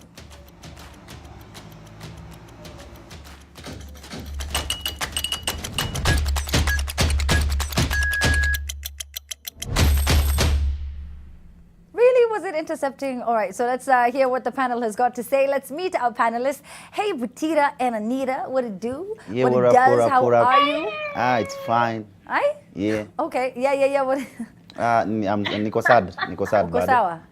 Anita, how are you doing? I missed you guys. Oh, we've missed you too. Okay. How are you? I mean, honestly, how are you? We know that you incurred an injury. Is that correct? Hey, pole. Sikujua. Look at Amina. Look at her. First of all, look at Amina acting like she has no idea what. Listen. We have an injury. Is that Can we just do this? TV, okay? Can we just act like I don't? Living in my house, and then she's over here like, you had an injury. No, I'm doing better now. Nini ilikufanyikia? Can't even interview your friends. The other one. Sorry. What happened? I had a seizure and I fractured my right humerus. So this whole Oh, plate pole, is now pole. titanium. Pole sana. Oh my gosh, thank you so much. I thought Butita was going to try and be humorous about that. No. So I was like, I care about so her. imagine aliambuka kaumia. So I'm so no, sorry. But no, I've handled it very lightly. I mean, you know, I've handled it very lightly. Yeah. I'm not making it a thing. So, Actually, I didn't know. I didn't know. Miss Kujua. Yeah. Well, I mean, we cannot tell your friends. Allegedly married. This is No, you didn't post. You didn't allegedly post. in a relationship. You know what, Anita? You can hunt down Butita and demand money, like this woman from Embu. Okay, she demanded 300,000 from her deadbeat baby daddy. The former policeman, who's now retired, was confronted by the woman who claims that the former policeman has neglected his fatherly duties. Kumbe, hii ukalia mapolisi sa. Ni sasa zile tu wanakuwa wamevaa uniform kwa sababu huyu mama alikuwa anakaa ni anamweza. So take a look in case you didn't see this.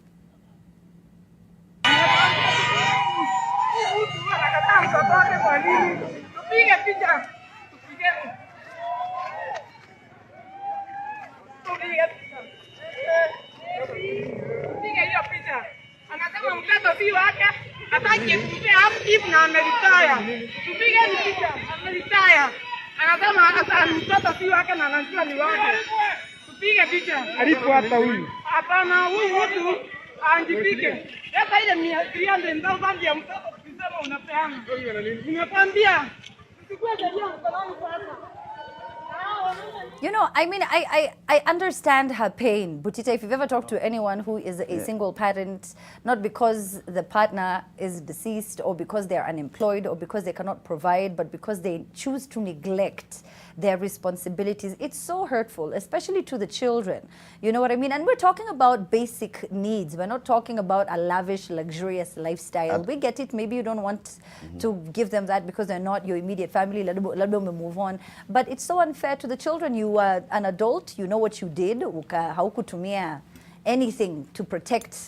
So sasa kwa nini? You know what? I don't understand. First of all, hata before niseme hiyo issue ya pesa, civilians beating police officers, it's not fair. It's a crime. Please respect police officers. Okay, and then now this kind of brutality. Sasa hapo kwa child support hapo kwa Deadbeat. There are legal channels za ku raise issue. I understand. Oh, come on, Butita. You know, sometimes people have tried all of those. Wamekuja na mtoto pale kwa reception kwa ofisi, wamejaribu kila kitu. Wazazi wamepigiwa Mse kama amehepa responsibility na hata umfuate hivi, atazidi kuhepa kama ni mtu wa kuhepa. Unaona? Kuna watu wengine wepa tu na wanahepa. Kuna watu wana roho mbaya na kuna watu wenyewe unapatanga amejaribu anasaidia lakini bado pressure inakuwa mingi. So nikisema legal challenge na maanisha wamezi exhaust kwanza, wamekaa chini wakasikizana, hivi ndio tunafaa kwa tunaoperate, co-parenting tunafaa kufanya hivi, ikashindikana ama bado hawaja exhaust. In this case, if this lady has tried, and you know, like you said, si wale ambao wanajaribu na unaona anajaribu kabisa, amejikakamua, yani amejivinjari kabisa, he's trying his best. I'm not talking about that. Yani that person who is just living their life, like you did not. No, ni wrong kama umetoroka responsibility. Mtoto peke yangu kwa hii dunia. Mimi nazungumzia hao sasa. You know, and sometimes people have tried to do everything. And Anita, I know that you know you've heard the pleas of so many women, and this is not just something that is unique here in Kenya. It happens all around the world. In fact, there was a very huge Facebook page, I think ilikuwa ni Deadbeat Dads Kenya tena, si ndio? Yes. I became of the opinion a very long time ago that there's just I wish there was a better system as to how people could become a parent, or how you could be called a father, or how you could be called a mother. Because it's not just fathers alone who evade their responsibilities. But then in a scenario where you know there's a living being, an innocent living being who has nothing to do with whatever drama you and the person involved are to do with, just do your part if you can. And then in the event that you can't, I wish there were better systems to be able to help the mothers and the fathers who are unable to take care of these kids, because this is, you know, the way, I mean, you're an innocent being. You didn't ask to be here. You didn't apply for a form somewhere in heaven and say, hello, good evening, I would like to come to earth now. I've been chilling on this side for too long. You were as a result of two adults or not who decided to bring you into this world. So there has to be, our court systems have to come up with a better way to go about it, a way to keep you accountable, to making sure that you at least meet the bare minimum responsibilities. And but she did mention while she was fighting him that in court, she did win the case, but he still has failed to meet his responsibilities. So there has to be a way that they can go about it. But otherwise, that aside, I know it's maybe not the right time to say it, but just be responsible. Because if you're also not ready to be in charge of or be a part of another human being's life, then you should not be partaking in activities irresponsibly enough to put yourself in a position where you end up giving somebody a child and then you cannot take care of that child, neither do you want to take care of that child. That is actually interesting. We can't... at least sikuwe tunatumia. And it goes both ways. Both ways. Before nikuje kuatakiwa na hiyo attack, hiyo kupigana hivyo sometimes is not the solution. Kwe tunaangalia the other avenues. Of course it's not the solution. When you think she's the one who wants to go there and act like a crazy person?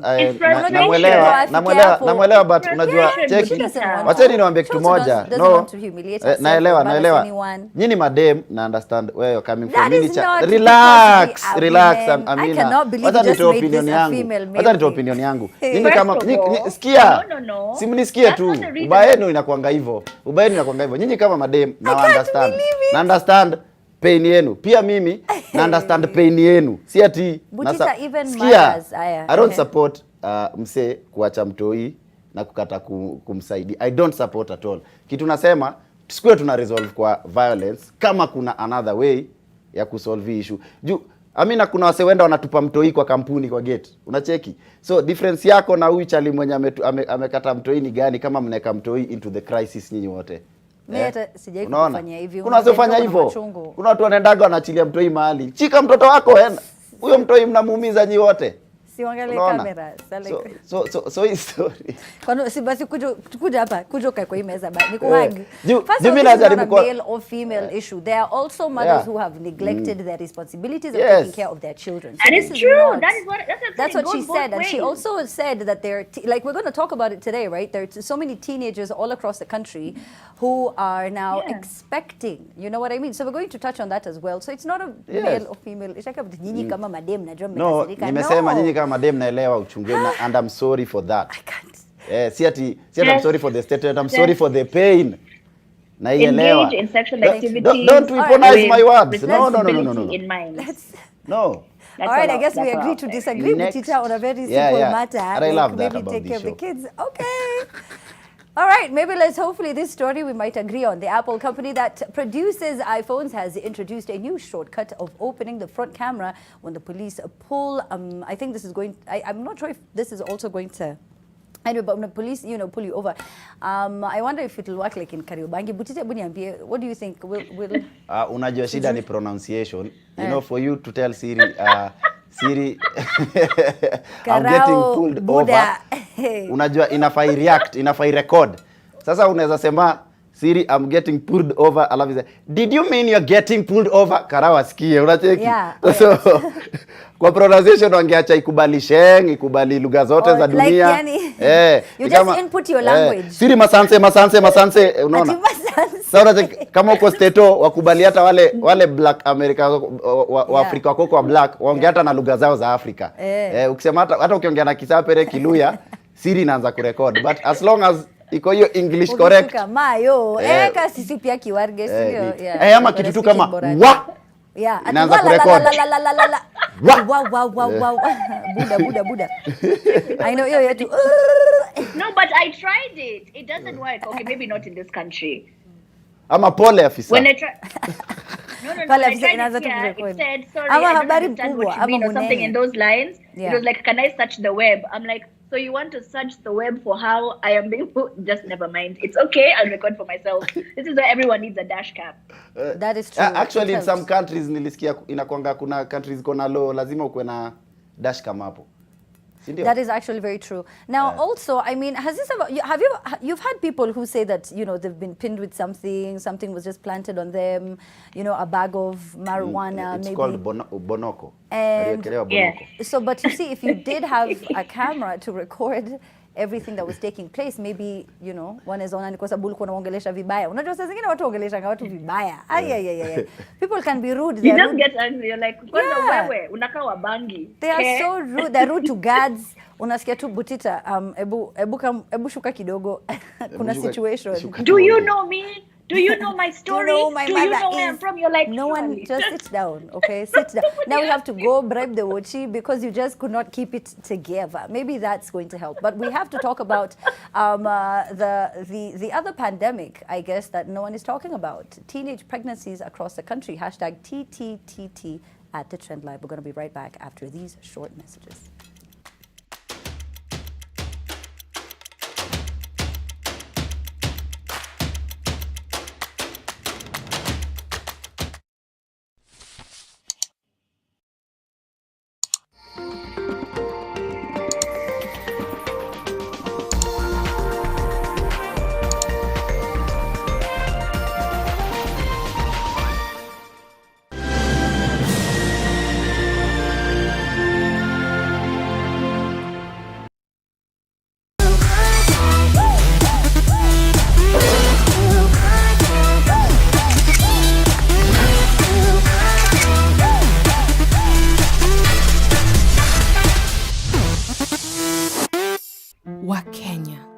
Fight hatukuchagua, lakini tuko na choice. Tuchague kujilinda. Tuchague kuprotect familia zetu. Tuchague usafi. Kuosha mikono. Kuosha manyumba zetu. ndio tulinde watoto wetu na tuvae mask. Future yetu iko mikononi mwetu. Kenya, let's do it for the ones we love. Like every mother, I'm worried about dangerous insects, especially mosquitoes, which spread diseases like malaria to my loved ones. This year, I'm not afraid. I'm using Mortein Doom.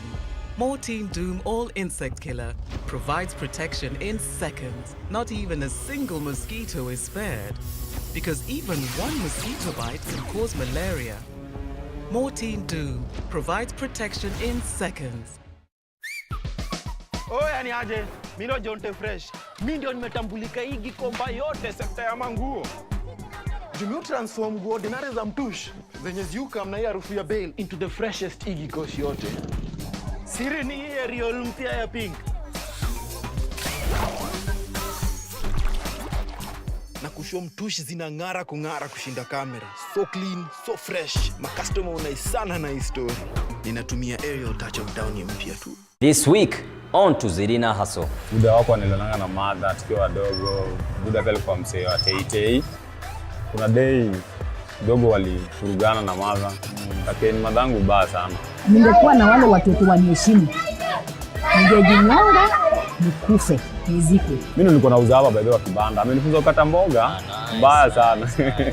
Now I like your slogan, bring change from inside. That means like workers when you're hapa is from this area. Yep. On Unscripted with Grace. By choice, we have become a family. First in our hearts, and finally in breath and being. It has been a privilege and honor getting to see and getting to know this young boy. Our guest today is not your ordinary father, but an adoptive parent. It was getting kinda stressful for us. We met him in the children's home. Wow, that moment was... wow. Join Grace Musalame this Saturday from 8 p.m. What comes to your mind when you think of the perfect home for your family? Victory Gardens offers exactly that and much more. Call us today on 0790 300 300 or visit www.optivan.co.ke.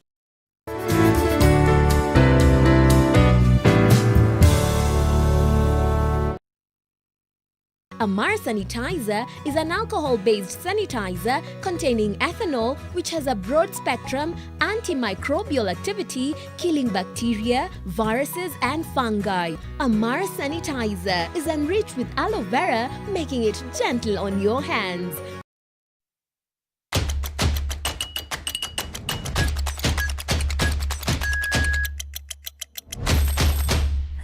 And welcome back. You're watching TTTT at the Trend Live is our Twitter handle, which is also, by the way, the handle that you need to tag for your chance to win earpods from Oppo. Now, Oppo recently launched the Oppo N92. It looks so good. Shout out to Kamene Goro, Pascal Tukodi, who are ambassadors. I see them just flaunting it online. And yes, we know that you want the phone. We get the DMs.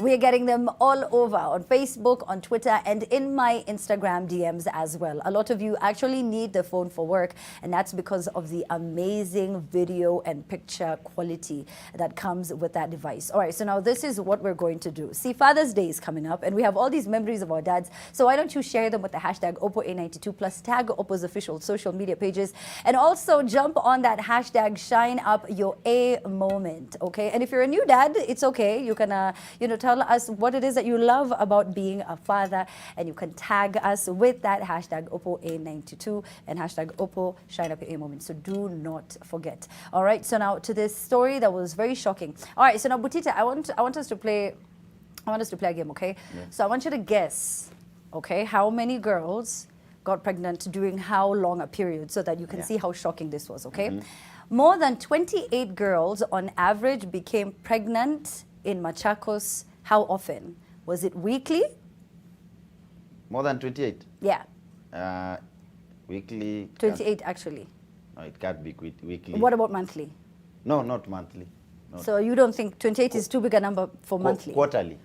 Oh, so you think everything, okay. Yeah. So it was actually daily, on average, 28 girls daily became pregnant every single day in Machakos County in the last 5 months. A new Kenya Health Information, a new Kenya Health Information System survey has just revealed that. Now the data showing that a total of 3,964 girls aged between 19 and below were reported pregnant within that period. Now, for all of the young girls who, maybe it was consensual with a young boyfriend, you do not have to give in to peer pressure. No one has to make you to do anything that you do not want to do. You don't have to do it because you think it is cool. It is not shady and old to abstain. You're doing it because you care about yourself, you care about your future. If you look around, so many young boys want to make it to university. So if you're also a young boy, why are you engaging in unprotected sex, or even just sex in general as a young man? Do you know, just get to grow? It just hurts. It hurts me so bad. The number is, you know, shocking. Anita, what did you think when you saw those numbers? When I saw 4,000 girls between a span of March to now, I was in shock, because this has got to be the third time on the trend we're discussing teenage pregnancy. A huge number of young women. And actually, majority of them were under the age of 14. And according to sources from the stories that came up online, obviously, on the newspapers and on television, they're being defiled by their family members. Yep. So it's not just the ones who are choosing to do it because they think it's cool. There's also the ones who you find yourself in a position where you should not be in that position in the first place. Actually, Anita, now when you say that, I'm so sorry to interject. Don't you think then we should call it for what it is? We should then filter through these numbers and see how many of them, you know, were defiled. You know, who are the perpetrators? We cannot just keep talking about these numbers. They did not get pregnant by themselves, Cindy. Yeah, true. Yeah, that's true. And then you see, the thing for me is, and that's what I said even in the previous story. I know it sounds like a very, we discuss this all the time, blah, blah, blah. I don't think people really understand what the responsibility of another whole human being is. When you first of all, you should not be defiling anyone to begin with. Sexual acts should always be consensual. So if you're doing it without consent, you should be in jail. Number two, when you get a woman pregnant, do you even remotely understand the kind of responsibility you are adding to this human's life? And if you know it may be consensual and you guys have decided you want to have children, good for you. But if you know this is a situation where you're just trying to have fun and then the lady gets pregnant, shame on you, especially if you plan to abscond your duties. It's worse if you defile a child under the age of 14 who had a whole future ahead of them, and then now that future is cut short because they have to take care of another child while they're still a child. What is wrong with you?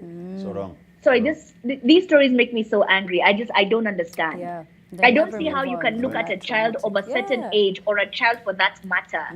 There's something I saw online today that said when you defile a woman, so somebody will say, oh, the skirt was too short. So what will the person who's wearing a burqa say? Because they're fully covered. So what was it about how they were dressed that made you feel like it's okay for you to rape them? Yes, and then what's worse, when it's a so child, when a it's child a in child. a diaper. Yeah, A child in a diaper. So what will the diaper say? What will the child who cannot even speak say to you? So please, can you just behave like a decent human being? Yeah. For goodness sake. Butita. I think also it's a tricky moment given that wanafunzi wengi wako home sahi na marelative wana take advantage ya vitu kaa hizi. I think guardians and parents tunafaa ku have candid conversation pia na watu ndio wakiona vitu kaa hizi wako wana speak up, because most of them huwa wananyamazia hizi vitu juu ya fear. Unapata mtu amekuwa ana misuse na labda anko yake ama nani, lakini ananyamazia mpaka time kitu ina happen mbaya. So I think wanafaa kujua they are open to raise anything concerning that. They should speak up in case of anything. Yeah, please speak up. The number that you can call, the number that you can call is 116. It's a free toll number. 116 is the number that you can call if you know any young person who is struggling, any young child. that's a number to call. Because the numbers are also going up, Butita, because of COVID. A lot of kids, as you've said, are home now. So even the hours that they would get away, for relief, just to be away from the perpetrators, now they're under the same roof. Now they can't escape. So now they feel trapped, and there are people who can help you. So please do call that number. All right, so now 2 employees charged with posting without authority. We all watched this video. We even talked about it here on TTTT. If you remember the CCTV footage of President Kenyatta, Raila Odinga, and their entourage on Kenyatta Avenue. Now, the 2 are Patrick Ambogo and Janet Magoma Ayungu. They have been charged with intercepting a CCTV footage. In case you didn't watch it at that time, can we play it now? Haya, utashikwa. Oh, okay.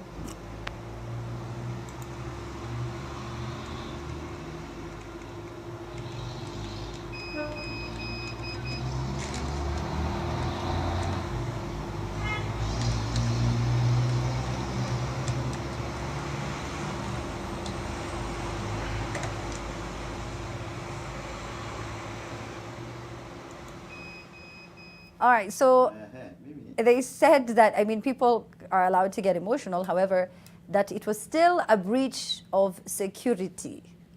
Oh. Now, hey. Me, first of all, nafikiria, yes, ni breach ya security na vitu za security lazima zifuatwe, but sidhani kama wase walijua, maybe kushare mtu na hiyo video. Mtu ama rais? Usemi tu mtu. Kushare na mtu. Kushare na mtu, na feel hawakujua implication yake itaweka kwa hiyo shida. I think wangejua hata hivyo, hawangedu hivyo. Mimi naomba tu waoniwe tu. Na at least hiyo watu wanajua waezi fanya kitu kama hiyo. But wasiumizwe, I don't think unajua ni ile uliona Uhuru kwa kamera ukachukua, nani wacha nikutumie Uhuru, wacha tumie president hapa ucheki. Get viral. So I'm sure hawakujua ni makosa hivyo. Yeah, I don't think they were doing it to put his life in danger. Yes. I think they were just doing it to the law is the law, right? I actually called one of the editors from the newsroom just to confirm that anything I say will not get me into trouble, because I was like, at this rate, because I can see how somebody may have misconstrued sharing a CCTV footage video would not have been that big a deal. Have you seen how our president gets trolled online on a daily basis?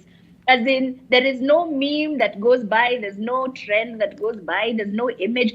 There's so many things you see online that in one way or another malign his image or, is defamatory. So I see the breach of security aspect, but I guess based on how loosely everything else is handled online, maybe they did not see where the harm and foul was in this.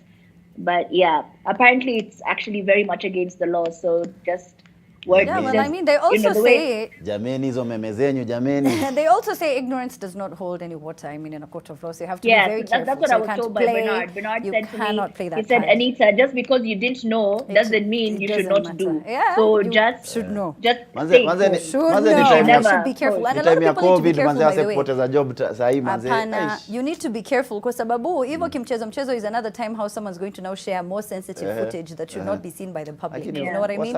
So you have to be very careful. Naomba wasamehewe, but people also insult a lot, troll a lot online, and sometimes you don't know what you're saying, and then you're the example. Just be careful. #TTT. No, but this is my thing. I understand them wanting to be made an example, but there's so many things that have happened in our particular country where a lot of politicians should have been used as examples, but they were not. That would be fantastic. Those ones have been forgiven. I feel these ones should be let off with a warning as well. It's only fair. All right. Well, tell us what you think about that story and any other that you have seen thus far at the Trend Live. Once again, #TT. TT, we're going to be right back.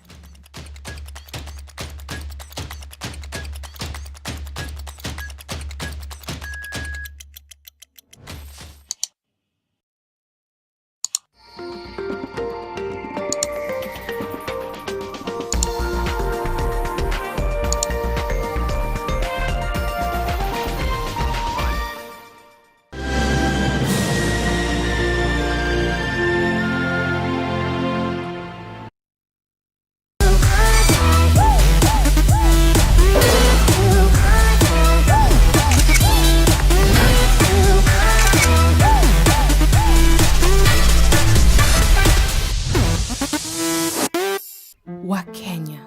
Hii fight hatukuchagua, lakini tuko na choice. Tuchague kujilinda. Tuchague kuprotect familia zetu. Tuchague usafi. Kuosha mikono. Kuosha manyumba zetu. Ndio tulinde watoto wetu. Na tuvae mask. Future yetu iko mikononi mwetu.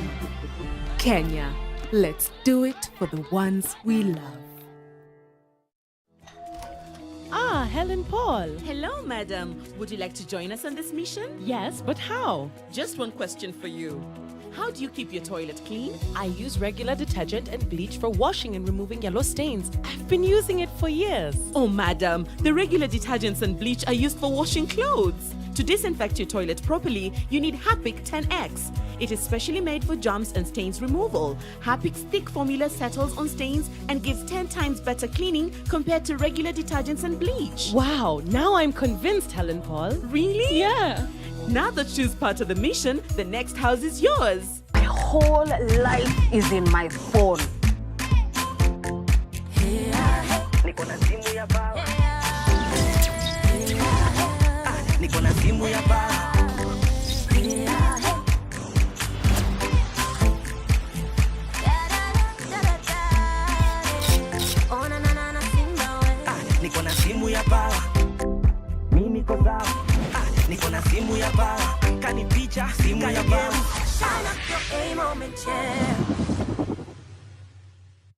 Disinfect and protect your home with Jik. Jik kills 99.9% of illness-causing germs. Disinfect floors, kitchen and bathroom surfaces, and wash white clothes, towels, and dishcloths with Jik bleach.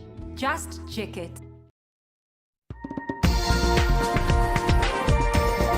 This is NTV.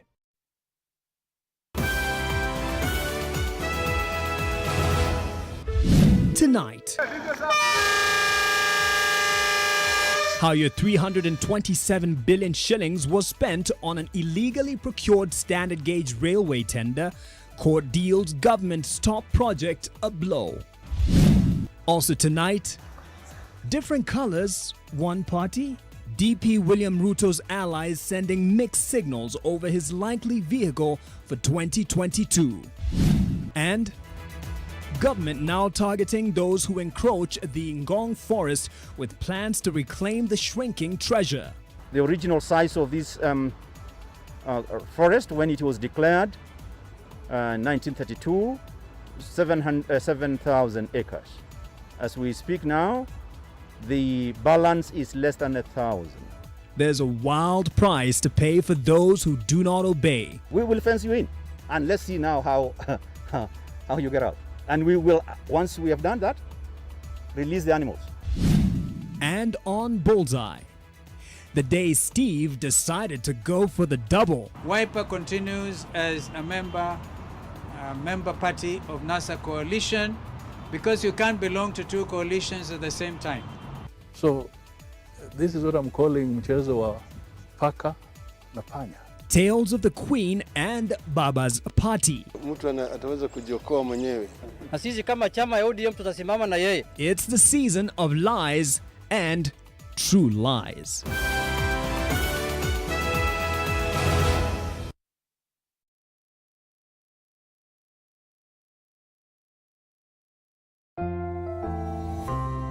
The risk of illness-causing germs is increasing. It is believed that the coronavirus can remain on surfaces in your home for up to 9 days. Touching infected surfaces is one of the ways in which germs spread. Regularly disinfect your floors, countertops, and kitchen surfaces with bleach, and use an effective toilet cleaner inside and outside your toilet bowl. This message is brought to you by Medifacts, Jik, and Harpic. You in the pollution? Yes, you. Dry throat? Strepsils. Gal in the smoke with a raspy voice? Strepsils. Hello, in the downpour with a scratchy throat? Take Strepsils. Get soothing relief for any throat irritation. Strepsils with its medicinal ingredients will heal the harm done to your throat from external factors. Strepsils. Strepsils for a dry, itchy, raspy, scratchy throat.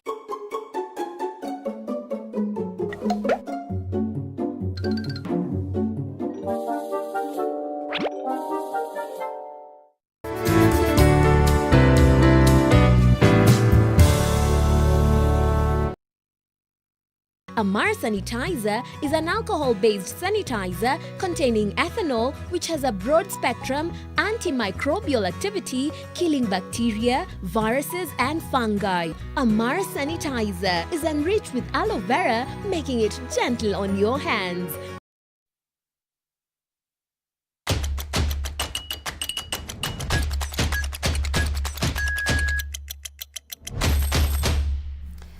And welcome back. All right, the hashtag TTTT I see already trending at the Trend Live is our Twitter handle. Thank you so much for the feedback. Mtoto wa Chief anasema, I thought my TV was off. And then I remember today's Friday, black man on my TV. Wow, wow, wow, wow. Tribeless Dante. Festa says, Anita be here confusing the viewers with that design, looking like a model. Eddie Butita utawezana kweli. Joffrey anasema, the sooner had Butita started, nyinyi madem, and then all hell broke loose. That's, well, okay.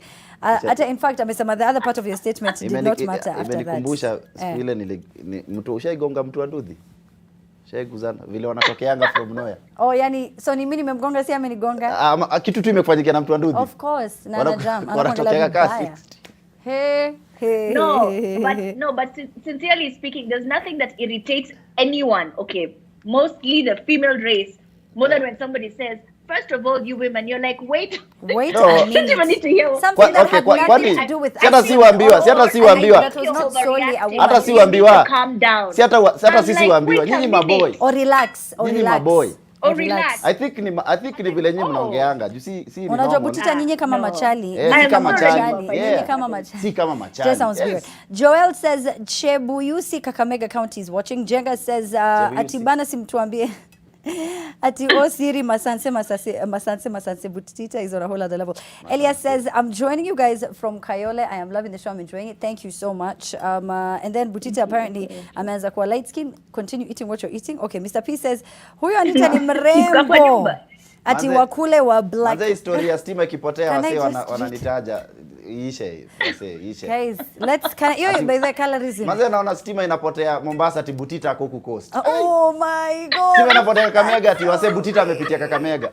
That's so funny. That's actually hilarious. Anyway, Mr. P says Anita anakaa kama wale watu wa Black Lives Matter. Hiyo kizungu yake ni bob. Responsibilities. Hata vile kwa naisikia. Dexter says I thought there was a flower vase on my TV because of Butita. I said it. Says Amina, the show is so lit. I've been tweeting for 2 weeks. I want you to play the song by Chris B. Which song are we playing by Chris B? Do you watch this show? Ama you're thinking I'm in a radio Monday morning. What do you mean I play a song by Chris B? All right, so keep on sending your tweets. There's so many. Okay, so Samuel Ndungu, this is an unfortunate story. He hails from Nyeri and he's ready to give up their children for adoption to well-wishers after they found it difficult to fend for their children. Nimeshindwa hata kupatia watoto wangu chakula, hata kujinunulia mavazi. So nimeamua mimi kutafuta mtu nimpe watoto wangu wawili free of charge. Butita, ni uchungu sana with the current situation. Kuna wase life ilisimama the moment wali announce COVID. That's March mpaka saa hii. Kuna watu wana struggle sana hata kupata a meal, just one meal day, and I think ni uchungu sana. Kama uko na msee mahali by there anaumia nini, check on people. Wase wanaumia sana. It's a tough time, a tough period, especially if they have families. It's even tougher because they're providing for, other mouths. They have to feed a number of people and then they have no income. So many people are now either on furlough, other people have been let go, companies are shutting down. So it's a tough period and people are reaching out to other people. Anita, what do you make of the story? The story made me so sad. I mean, I don't know what people in my life don't understand that I have TV for 1 hour on Fridays. Anyway, this story made me so sad. You know how much I love children, so it just. First of all, I was humbled by several factors. Number one, I appreciate the fact that they opted for a way to help the children, as opposed to abandon or mistreat the children or just bring any harm to their children in the first place. Yes, that's true. And there's many people out there who are unable to have children in the first place and are looking to have children. And I love that he said, listen, we're willing to give you our children free of charge. It's unfortunate it sounds like a transaction, but they're like, we are completely unable to take care of these children. And if you can, we are willing to give you our children. You saw the conditions that they were living in. It's just such a sad situation. This is my plea. Just from time to time, the people who normally come to, clean your house or wherever you go, they normally cater to you. If you're in a situation where you can help anyone, from your guards to your neighbors, just check on the people around you. You may not realize it, but people are going through a lot right now, and they may not look like they are, but they are. If you have anything, even if it's food, it doesn't have to be money, share it. Because can you imagine a situation where 2 adults are unable to feed 2 children? Even bananas, guys. Yes. That was so sad. Personally, kama kuna mtu ana information ya hiyo family, mie ndajaribu mali naweza. Si ati niko nayo, ile kidogo niko nayo. I would be willing to. With the little that I have, I'd be willing to as well. I'll help where I can. Wase tusaidieni pia wase. Tusaidieni manze. There's so many people. You're right. Look, call your hairdresser, call someone who used to pay and you're now not paying. Yeah. They really need that. Kidogo sombili so 3,000 ukiweza. Now also labda mtu mwingine, you have to remember Butita is your pastor, your preacher maybe, because it's becoming difficult for men to fend for themselves. We've talked about this before. Reduced offering and tithes complicates matters for the clergymen. So listen to what this man of God had to say. Kuna wachungaji wanalala njaa saizi as we speak, kwa sababu wana watoto, wanalipa rent, wanatafuta hali za kula chakula hakuna. All right, so first of all, Butita, wewe unaendanga lakini ya nani? Unamutanga mom na dad? Hapana, mimi kanisa yangu inakuaga ni siri yangu, roho yangu. What do you mean? But ulisema kwa show hiyo siku siri yako ama ilikuwa siri? By the way, wase check on your pastors. Kama wanakapitia wasaidieni. Hakuna haja wachungaji, kanisa zilifungwa miezi 3. Pastor wenyu analala njaa na mko watu zaidi ya 100 kwa kanisa. So when it comes to food, rent, saidieni mchungaji. Lakini ikikuja mambo ingine kama ile niliona ya kuna mjengo haijaendelea. Siko ilikuwa kwa hiyo story mahali. But kama ni story ya food, check on your pastors manze. Watumishi wasilale njaa. Anita, I'm so pigia nganga simu muulize uko na kakitu, nganga umekula. Are you sending money, Anita? Are you helping? We've covered this several times on this show, and I have been warned several times on Twitter after the show that I should not comment on matters related to the church, because everybody's opinion of the church is different. I believe that the Lord lives in me and everywhere that I am, and I do all the kindness that I can, whenever I can, however I can. It does not have to be in the church. My opinion of the church remains my opinion of the church, so we all know it, so I shan't share it here. What I will say is, though, like I just said, check on your neighbor. Check on the person who you used to interact with quite often. Check on the person who, just see how they're doing. And if there's any way you can help, please do help them. That's what I'm going to say. Anita, because I know your mom watches and if that's the your show. Your pastor, do that. It's fine. Yes. To each their own. My God lives in me, in my heart, in my home, and my family, and we're good. And everywhere you go, the Lord is there. Anita, upendi watumishi. Okay, Pastor Amina, Pastor Anita. Listen, but Anita, I'm just keen to hear this. So your mom watches the show, right? So when she hears you say this, she call you after the show, and she's like, "What do you mean?" Mapasta food, fair. No, we are actually Seventh-day Adventists. My mother and my dad are the most religious individuals you've ever met in your entire life. Religious people. Ni kama watu ya walimu wanapigana namba last. Honestly, you can raise your child how you want to raise your child, but then when they are in the adult age, they will decide how they want to go. I chose to be a good person and do good things and do the best that I can. It does not necessarily have to be. Yani Anita, kwenye kulikuwa na hiyo democracy ya kudecide what mimi hata nifike miaka 30 sheria ni zile nilipata kwa nyumba 40 50. My mother is like, too much.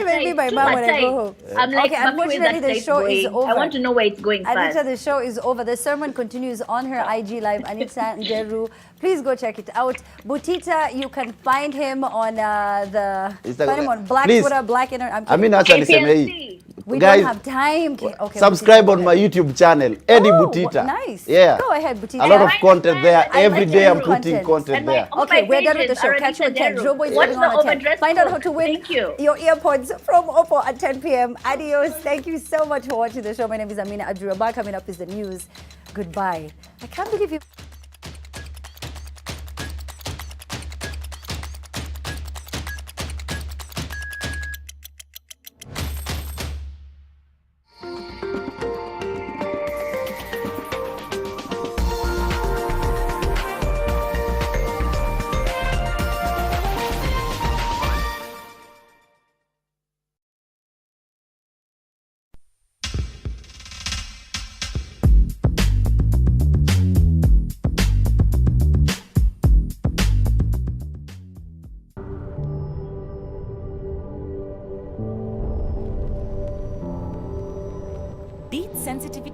fast with Sensodyne Rapid Action for clinically proven relief in 60 seconds.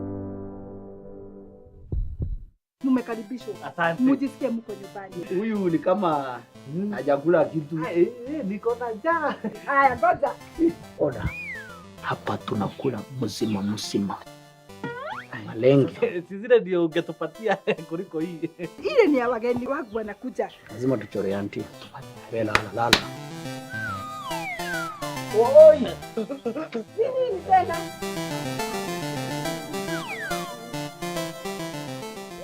Liabu akifanya hivi unampatia kitu tamu.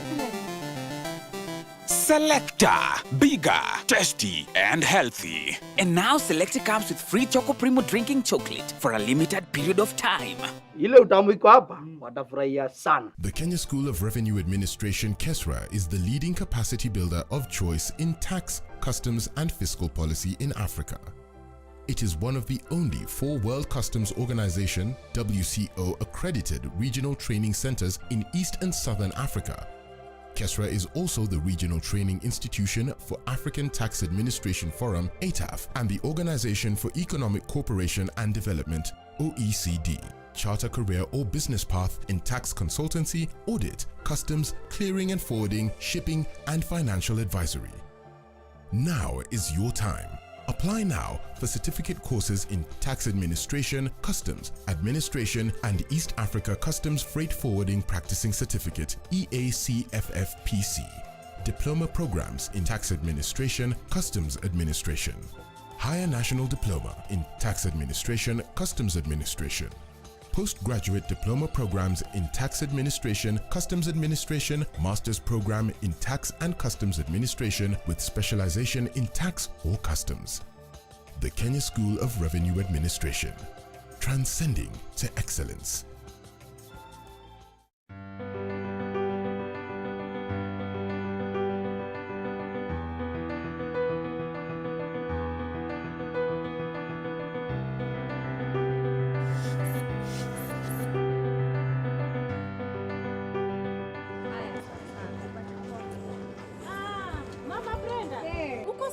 Niko sawa. Ni venye nimetoka clinic na baba Brenda. Mume wako anakubali mwende hospitali pamoja?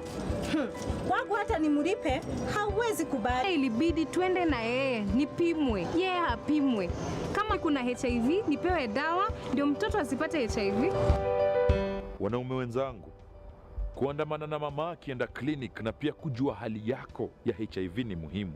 Inaonyesha unamjali na pia unajali mtoto wako mtarajiwa. Je, unajijua? Unapoendelea kujikinga kutokana na HIV, tafadhali zingatia taratibu zote za serikali za kujikinga na virusi vya korona. Afya bora, maisha bora. Jipime, jiinue. I'm here for small biasharas, in my hood or beyond. I'm here for my customers, who are sought every time they come through. Put your business on the map with Visa, where you shop matters.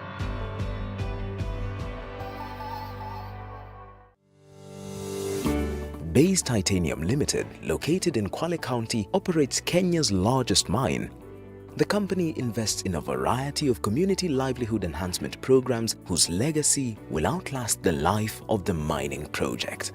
Access to clean running water remains a key need for residents of Kwale County.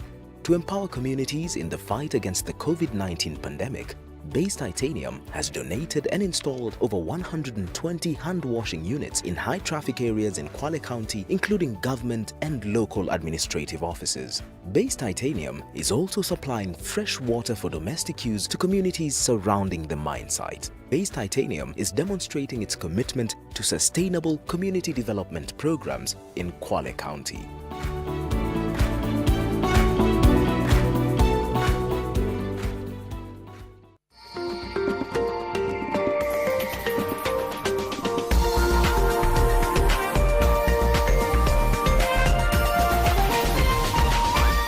This is NTV.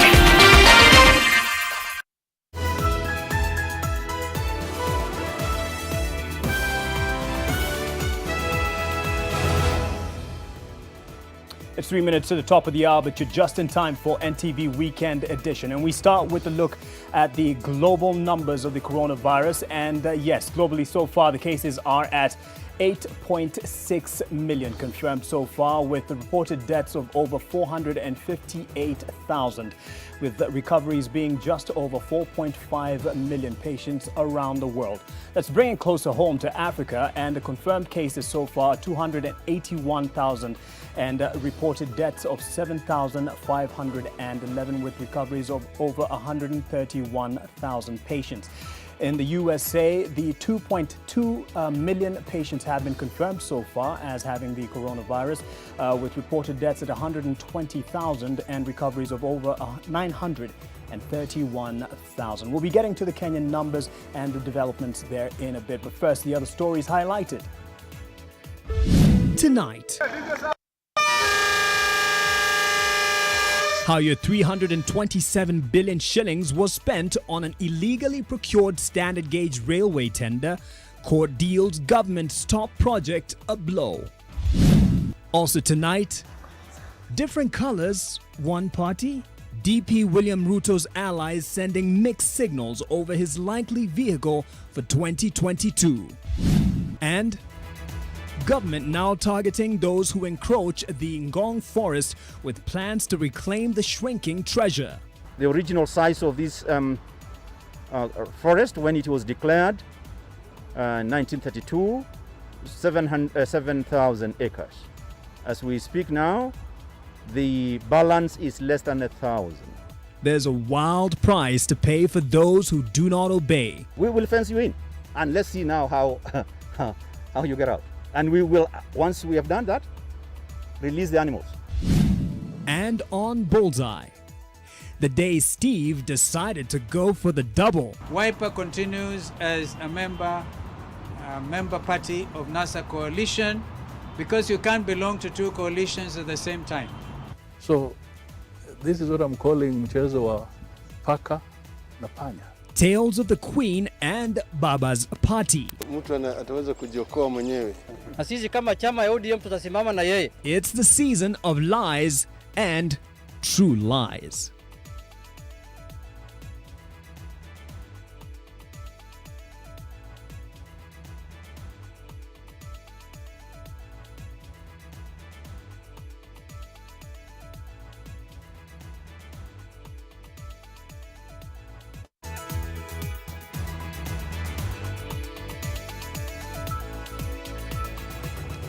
Once again, thank you for joining us. David Agondoa is our sign language interpreter for the night. To our top story, the Court of Appeal has declared the manner in which the contractor for the standard gauge railway was picked was illegal. The court says the procurement process for the multi-billion shillings project was in breach of the constitutional provisions and relevant statutes. But as Ken Mijungu reports, this ruling might have little consequence, if at all, since the project is now complete. 6 years on, and the train has been doing rounds on the standard gauge railway line. In 2014, activists Okia Mtata and Wycliffe Gisebe Nyakina attempted to stop its construction, arguing that it was procured unprocedurally. At the High Court, then presided over by Justice Isaac Lenaola, the case fell flat. The judge had ordered documents tabled by Okia be expunged from the court records, saying they had been obtained illegally. Lenaola also ruled that the procurement of SGR did not contravene the Constitution. But a bench of 3 judges, Lady Justice Martha Koome, Justice Gatembe Kairu and Lady Justice Jamila Mohammed, has now overturned that ruling. The bench says the procurement was illegal while upholding the earlier ruling that the documents relied upon were illegally obtained, hence needed to be expunged. The Court of Appeal holds that the Kenya Railways Corporation had obligations to comply with the requirements of the Public Procurement and Disposal Act, since it's a government entity not exempted from the provision of that statute. Further, the company contracted to undertake the construction works, China Road and Bridge Corporation, was single-sourced, contrary to the submissions that it was a contractual requirement from the financier. In fact, the court found that CRBC was engaged way before the financial agreement was entered into. The bench, however, acknowledges that the ruling may have no consequences since the construction of the railway line is complete. This judgment, however, offers no real orders to some reliefs sought by the petitioners who had wanted the train stopped before its track was constructed. Oki and Gisebe termed it scandalous violation of both the Constitution and the statutes in the manner the project was procured and implemented. Details of the contract the government entered into with the China road and bridge construction have still been kept highly secretive, despite a promise by President Uhuru Kenyatta in 2018 to make it public. Ken Mijungu, NTV. Just in case you're asking if I did get the contract as was promised by the head of state, no. To continental matters now, Kenya plans to use its newfound position in the United Nations Security Council to advocate for action on various issues ailing the African continent. The government says peace and stability within the region is among its key priorities once Kenya takes her seat in the most powerful organ of the UN.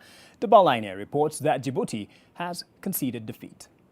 Number of votes obtained: Kenya 129, Djibouti 62. That was a refreshing mellow music to the ears. The rest of the ground. Kenya narrowly threading through the needle to break the long-drawn hiatus from the United Nations Security Council after solid 23 good years. On behalf of a grateful nation, I am honored to extend my deepest gratitude and warm appreciation to our friends and partners across the world for believing in Kenya and entrusting us with this solemn responsibility. Djibouti, Kenya's fiercest opponent in the race, has also added to the congratulatory messages flowing in from all over the world.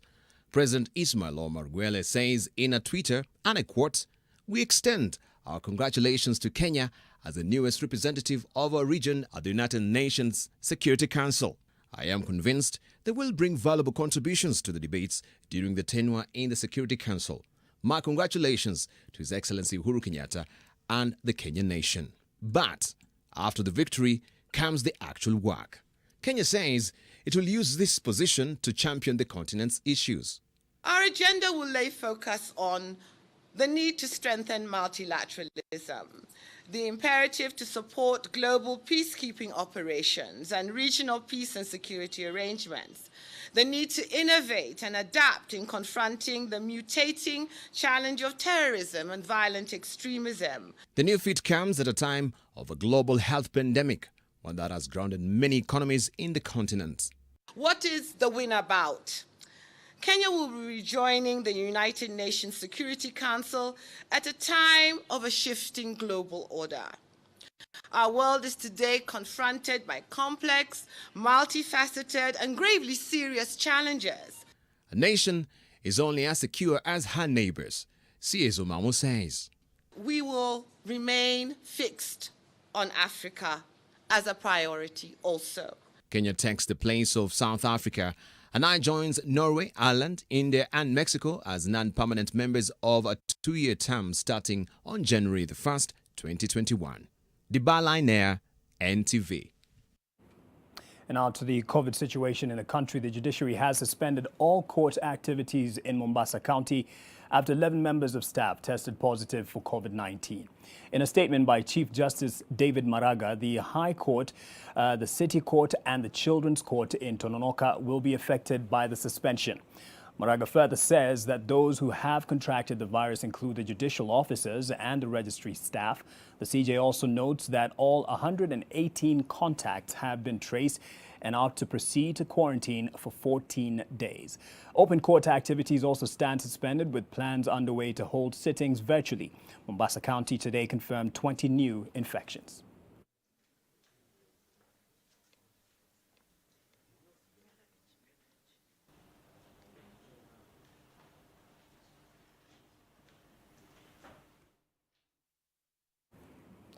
And now with the countrywide look, the National Emergency Response Committee on the Coronavirus says it is alarmed by increasing cases of flouting the guidelines aimed at containing the spread of the coronavirus, especially among young people. The Ministry of Health has today warned Kenyans against grouping together to watch football, as Anita Nkonge tells us. The 117 confirmed COVID-19 cases on Friday now take the country's total tally to 4,374. 112 of the new patients are Kenyans and 5 are foreigners. Nairobi County continues to record the highest numbers in new infections, with 51 on Friday. Mombasa County, the second hardest hit, has recorded 22 new infections in the last 24 hours, and Kajiado County, 18.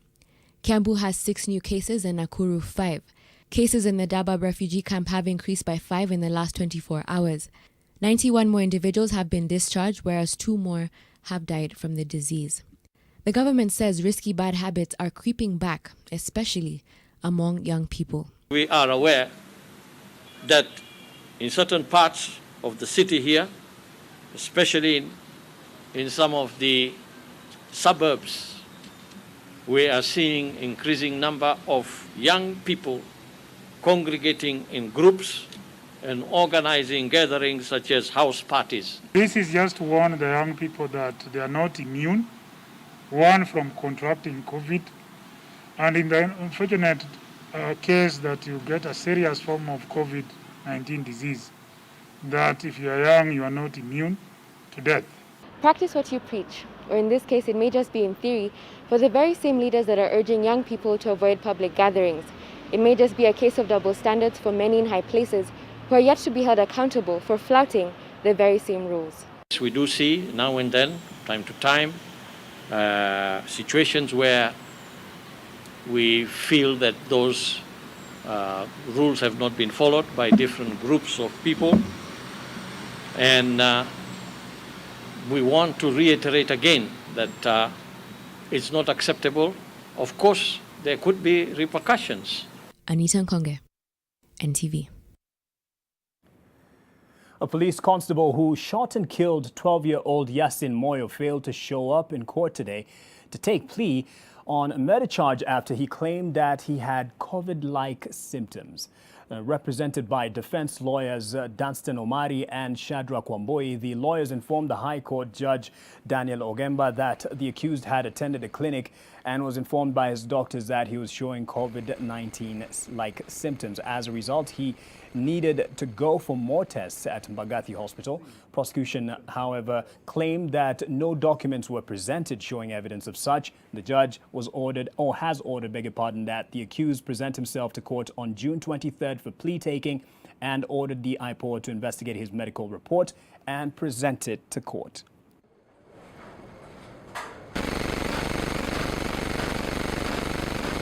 We have seen several officers, not so many, actually it is 0.0% of officers taking the law into their own hands. What I want to say in no uncertain terms is that any officer who takes the law into his hands, misuses his firearm, uses lethal force when it is not required, we will take action. Now to conservation concerns, and the Ngong Forest could soon be connected to the Nairobi National Park through a corridor on Langata Road. The forest once covered 7,000 hectares, but over the years, through a series of government acquisitions and legal encroachment, has seen the block of forest reduced to 1,224 hectares at least. Now, the government wants to fence off the whole forest and recover the illegally allocated land while providing a dispersal area for the animals in the park. This aerial perspective of the Sun Valley area near the Langata Cemetery in Nairobi shows a growing development along Langata Road, a development the government says has encroached on a forest reserve. Residents and developers are to expect demolition of their properties soon. To move in and reclaim all areas of this forest other than the areas that were validly, lawfully excised for a public purpose. This is in a bid to extend the forest cover in Nairobi and ease the pressure from the Nairobi National Park. To provide a linkage, a connection between the Nairobi National Park, which is under severe stress, with this forest. Miotoni Forest, near the Lenana interchange, has seen a rise in the number of daily visitors during this COVID-19 pandemic. With a successful reclaiming and restoration of the forest area, more people will be able to utilize it for recreational purposes. The government says there is need to protect the remaining block of forest that makes up the large Angong Road forest, and that is why it is embarking on a project to fence the remaining part that spans from Langata to Dagoretti. For those who will refuse to vacate the area, there is a wild warning. We will fence you in, and let's see now how you get out. And we will, once we have done that, release the animals. Environment Cabinet Secretary Kyriako Tobiko spoke at a flagging of ceremony of vehicles by Green Zones project funded by the African Development Bank.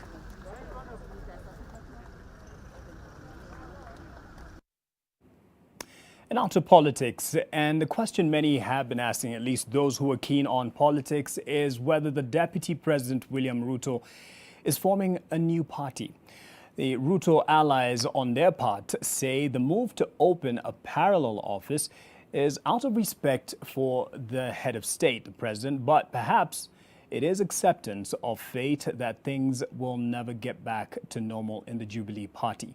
Well, earlier today, Vincent Odwor got exclusive access to the offices intended to serve the interests of the party that has come to be coined as Jubilee Asili Party. And I'm told by my director the story isn't ready yet, but we'll bring it to you after the break. Stay with us.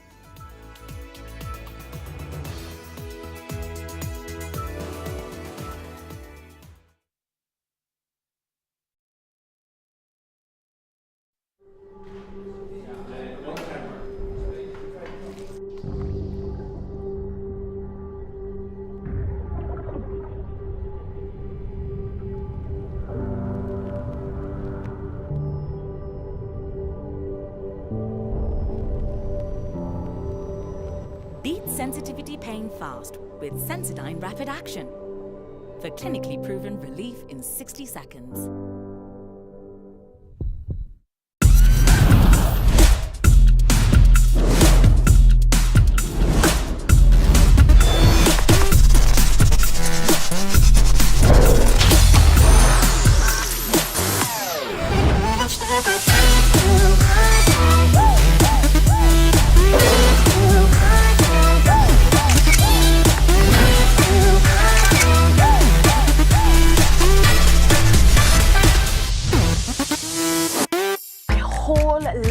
Is in my phone.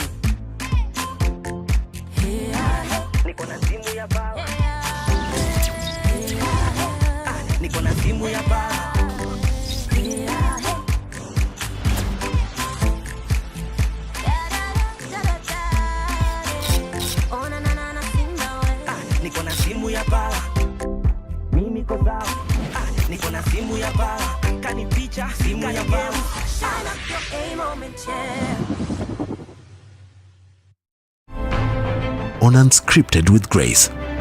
By choice, we have become a family. First in our hearts, and finally in breath and being.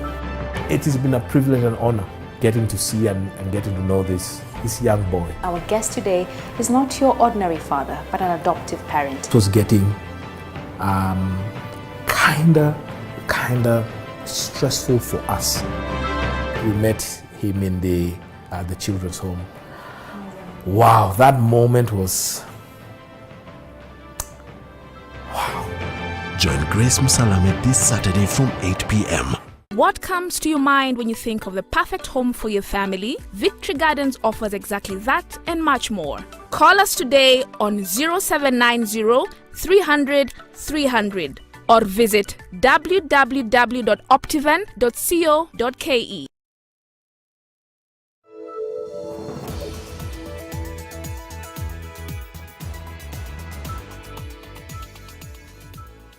Welcome back to NTV Weekend Edition. On to a story that we have been following for months now. And the government says hundreds of minors under the Child Welfare Society of Kenya are enduring extremely difficult conditions as a result of a management tussle that has lasted over 7 months. Labour and Social Protection Cabinet Secretary Simon Chelugui also says tens of workers have also gone for months without pay since the state corporation's offices were closed. Charity Mwangi has more. In quite a remarkable moment of candor, Labour and Social Protection Cabinet Secretary Simon Chelugui says over 1,000 orphaned and vulnerable children under custody of the Child Welfare Society may be enduring difficult conditions due to the escalating management tussle. The places of safety now just places of torment. For the last 3 months, children have gone without food. They have been struggling to get food, and even workers have not been paid. Places or other institutions that offer this child care have also run out of money. The children are being cared for by the trustees. Yeah, the trustees who actually are claiming that the child welfare is a member society, and they are the ones entirely responsible of that organization. Accusations of child rights abuse and embezzlement of funds have been leveled against CWSK CEO Irene Mureithi, who was then sent on compulsory leave to allow for investigations, albeit briefly. The government took made a number of interventions. One, to protect the funds and safeguard the institution, suspended the operationalization of accounts so that we can have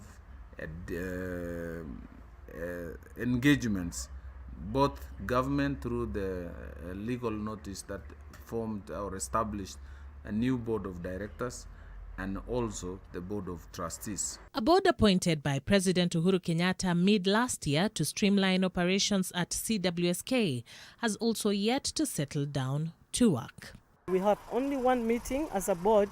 After the meeting, we were taken to court. We are out of the office. We have never been able to work. So we have not even gone round to the homes to see what is happening in the homes. It's been months since workers at the headquarters went on compulsory leave, paralyzing the operations of the state corporation.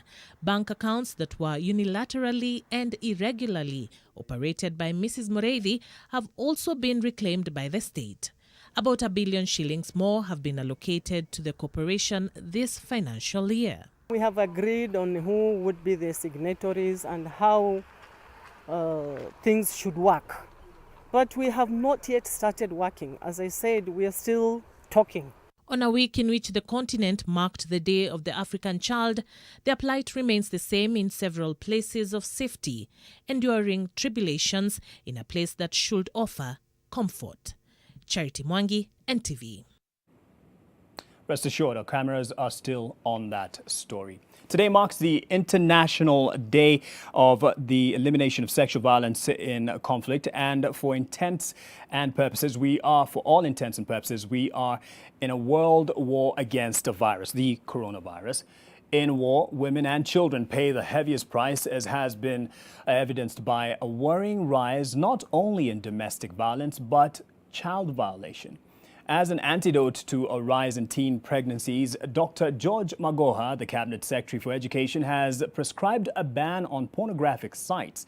Olive Burrows asks, is a ban on blue movies the answer? Hear no evil, see no evil, do no evil. At least that's how Education Cabinet Secretary George Magoha sees it. With the recent alarming rise in cases of minors being allegedly impregnated, Magoha is proposing that the country blocks internet access to pornographic sites for all. I am going to lobby the Cabinet, and by extension His Excellency the President, so that they consider changing the law to block information related to pornography from being accessed by all and sundry in this country. Reports that close to 4,000 girls in Machakos under the age of 19 fell pregnant in the last 5 months alone, though it's since been clarified that the statistic includes new cases and return visits, called attention to a problem already prevalent. There has been a significant spike in sexual offences in many parts of the country in the last 2 weeks. In some cases, the perpetrators, unfortunately, of such offences are close relatives, guardians, or persons living with the victims. Reports of child defilement are now almost a daily occurrence. Residents of Kadhali village in Omutwati, Igembe North, raising dust over the defilement of a 7-year-old girl by her 50-year-old uncle.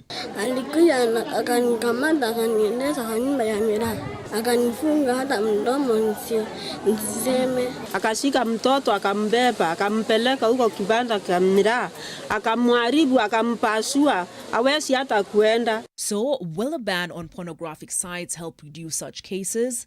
Not quite, according to specialists who say we should stop shying away from tackling the subject of sexuality with our children. If the person who is vulnerable to abuse is not taught how to control or even how to see it so that they can speak out, then you can ban anything, but someone would still be able to abuse that child.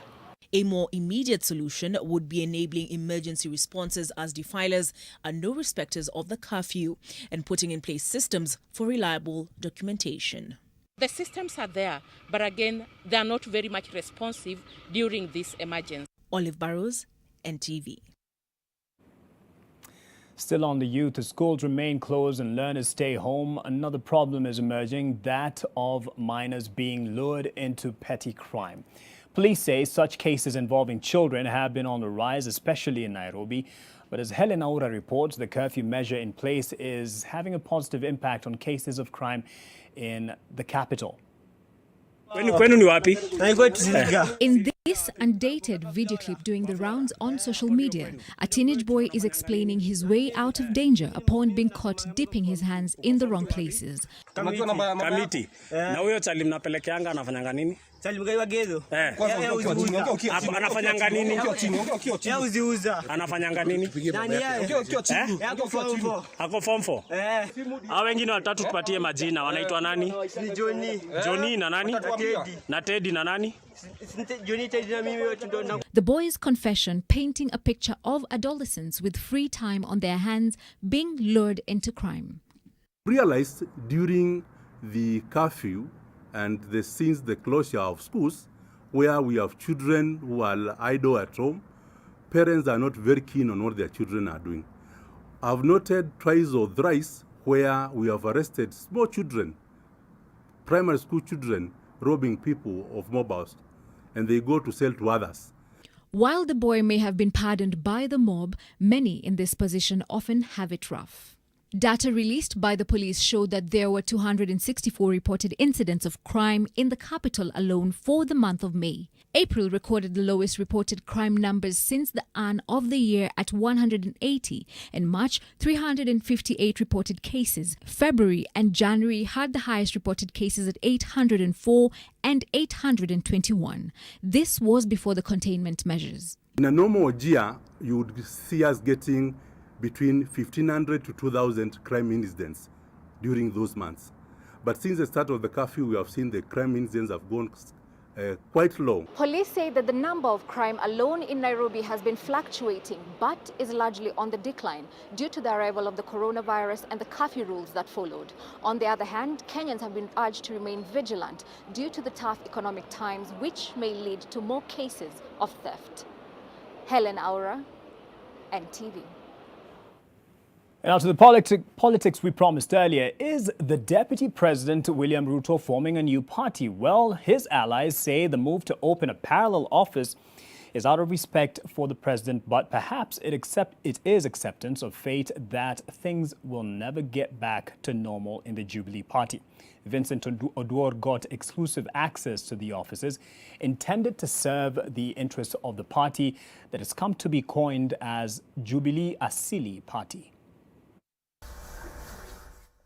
Along Mikindi Road in Kilimani here in Nairobi is where the now famous Jubilee Asili Center is located. NTV got exclusive access to the center. The center is now the Jubilee Party new offices established by leaders allied to Deputy President William Ruto after being denied access to the party's main office. The leaders say they combined their financial resources to secure the space. This is the boardroom at Jubilee Asili Center here in Kilimani, where members of the Jubilee who have been denied access to the party headquarters in Pangani here in Nairobi will be meeting here in Kilimani to conduct the affairs of the party.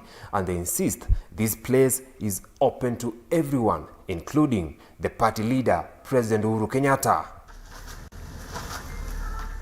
The center still seems to be work in progress, since construction is still ongoing. This move has been seen as DP Ruto's new battlefront with President Kenyatta for the control of the Jubilee Party. The Tanga leaders say it is due to the respect they have for President Kenyatta that they opted to secure the place to avoid any confrontations.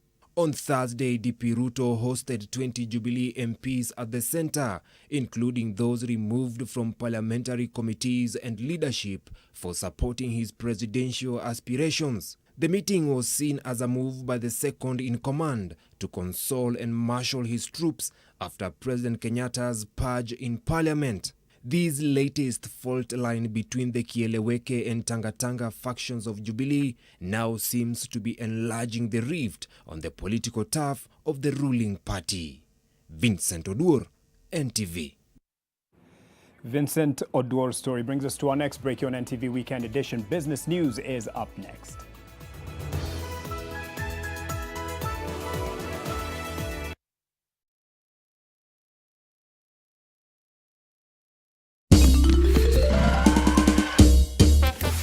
Sona moja imetengenezwa kwa njia spesheli ili kupambana na maumivu kwa haraka. Sona moja ina aspirin kama kiungo. Sona moja, kitulizo kamili. Maumivu yakizidi, pata ushauri wa daktari.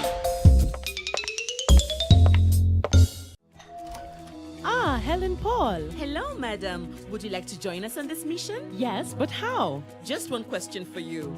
How do you keep your toilet clean? I use regular detergent and bleach for washing and removing yellow stains. I've been using it for years. Oh, madam, the regular detergents and bleach are used for washing clothes. To disinfect your toilet properly, you need Harpic 10X. It is specially made for germs and stains removal. Harpic's thick formula settles on stains and gives 10 times better cleaning compared to regular detergents and bleach. Wow, now I'm convinced, Helen Paul. Really? Yeah. Now that she's part of the mission, the next house is yours.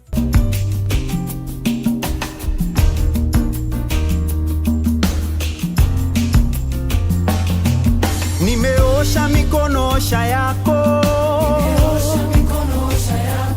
Ikiwezekana fanyia kazi kwako.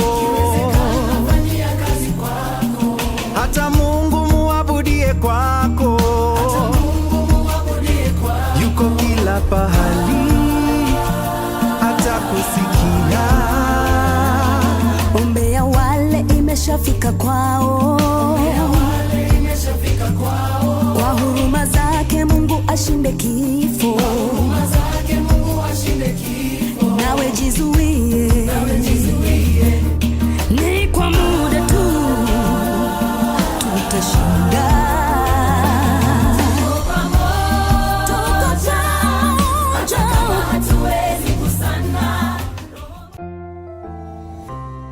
The risk of illness-causing germs is increasing. It is believed that the coronavirus can remain on surfaces in your home for up to 9 days. Touching infected surfaces is one of the ways in which germs spread. Regularly disinfect your floors, countertops, and kitchen surfaces with bleach, and use an effective toilet cleaner inside and outside your toilet bowl. This message is brought to you by Medifacts, Jig, and Harpic. For a better tomorrow, don't forget to do the 1, 2, 3 with Colgate every night.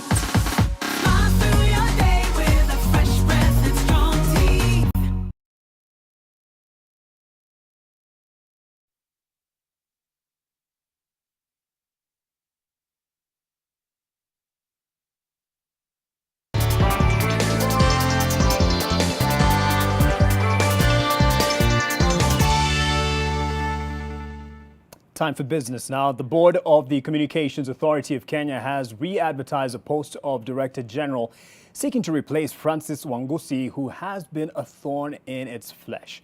In August last year, the board appointed Mercy Wanjau as the acting Director General, but that move was thwarted by Wangusi, who was reinstated by the courts. The board has tussled with Wangusi on a number of occasions, coming out with egg in face in the process. In recent years, it has had an acrimonious relationship with Wangusi, who joined the authority 2 decades ago. In recent months, however, calm has returned to the authority's boardroom. Appointment to the position of Director General will be on contract for a term of 4 years, renewable once, subject to satisfactory performance. The DG shall be the Chief Executive Officer of the authority as well as a secretary to the board.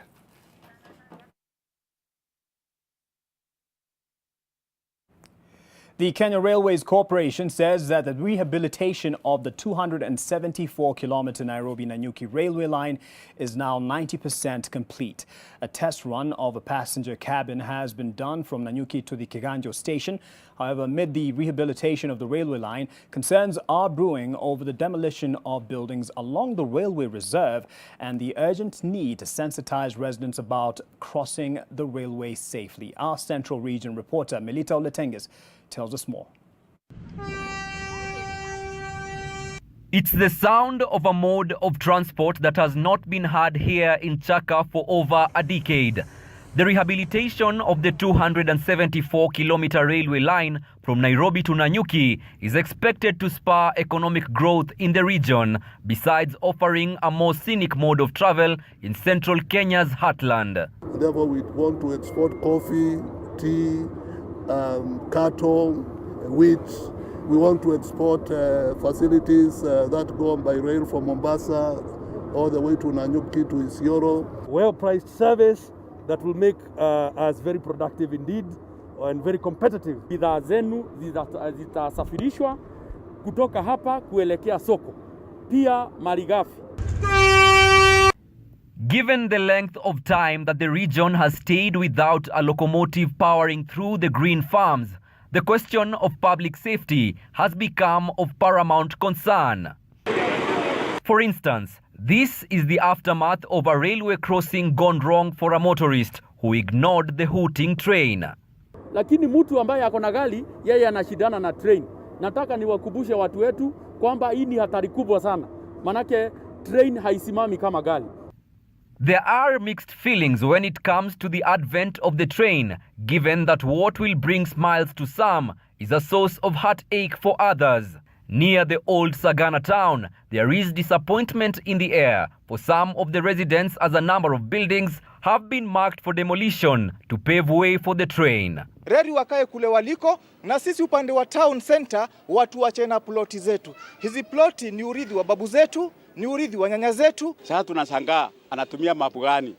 Na wakati huo tulikuwa tukitawaliwa ni Waingereza na reli ilikuwa serikali nyingine, hakuwa na tofauti kati ya wananchi na watu wa reli. It will take 3 billion shillings to put the line back in order, with high hopes that its use will lead to the resurgence of economic activity across towns and villages lining up the tracks.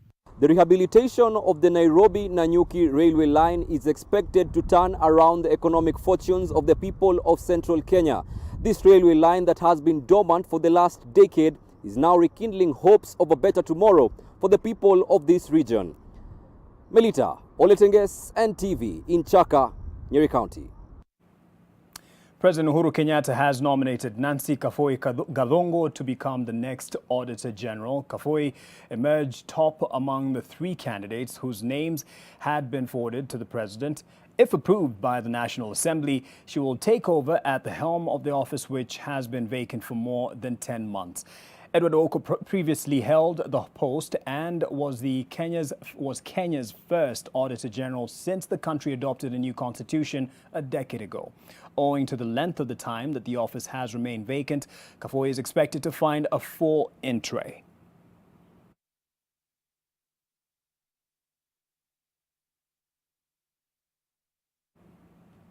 Hotels and tourism sites around Lake Bogoria have started to reopen, breathing life to the North Rift region. In the last 4 months, the COVID-19 pandemic has adversely affected the tourism sector in Baringo County, a situation which is replicated in other tourism hotspots. Lilian Kiaria reports on the recovery efforts and the measures that hotels have put in place to ensure the safety of patrons.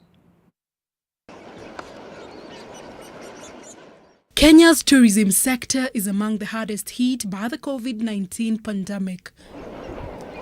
In the 4 months since it emerged, it has already rendered over 2 million jobless in the industry. Now that there is more awareness about COVID-19, businesses are becoming bold and taking cautious steps to reopen safely. The Lake Bogoria Spa Hotel, located in Baringo County, is now back to full operations. And we've put enough sanitizers. We've got a very rigorous cleaning, which is done after every 2 hours in public areas. And also, after the clients have left the room, it cannot be occupied for 24 hours so that we can continue making it clean as by the protocol required. Lake Bogoria is currently a sea of pink, with flamingos gathering in their numbers and strutting their stuff.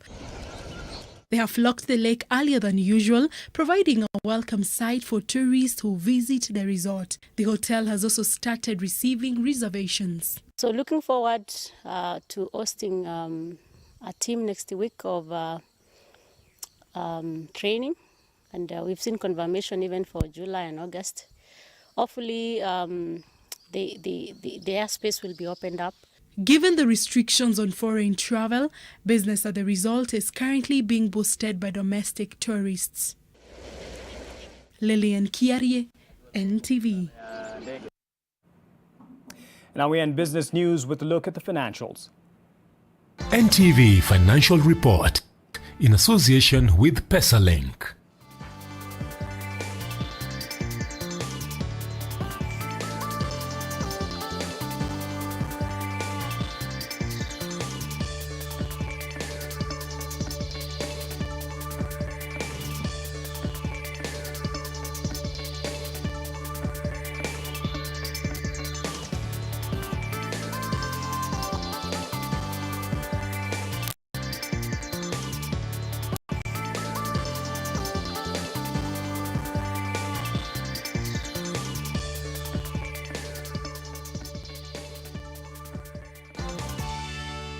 Select PesaLink on your bank app or USSD. Step 2. Select either send to phone or send to account. Step 3. Input the phone number or account number to send money to and confirm the transaction. PesaLink. Easy, affordable, instant.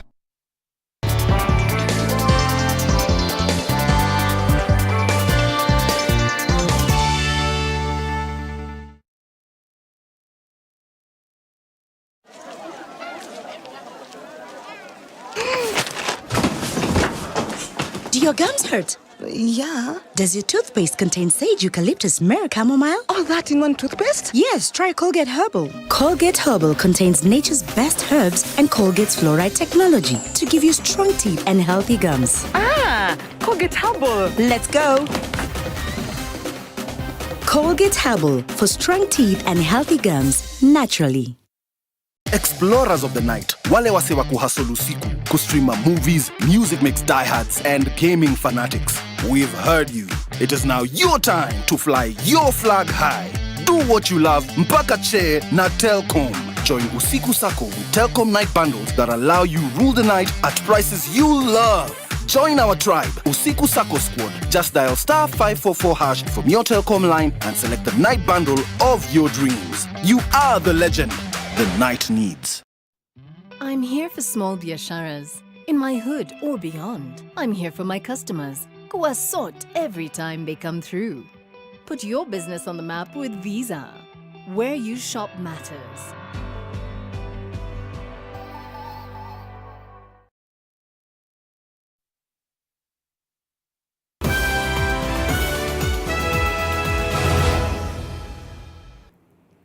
Welcome back. It's time to tickle your fancy, if I may call it that. It's the thinking season for politicians.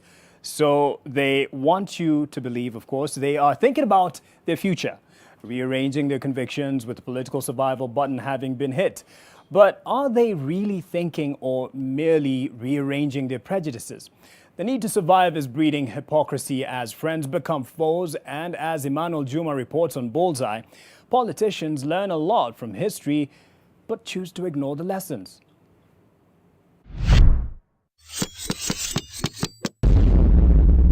This time, God willing, twetha nyamu ĩno. There was Steve throwing down the gauntlet. And here now is Steve arriving for duty. Or is it? Remind us of your job description. I think nitakuwa mtu wa mkono wa uhuru kuanzia sasa. And here he is at Jubilee headquarters waiting to be assigned by one David Murathe.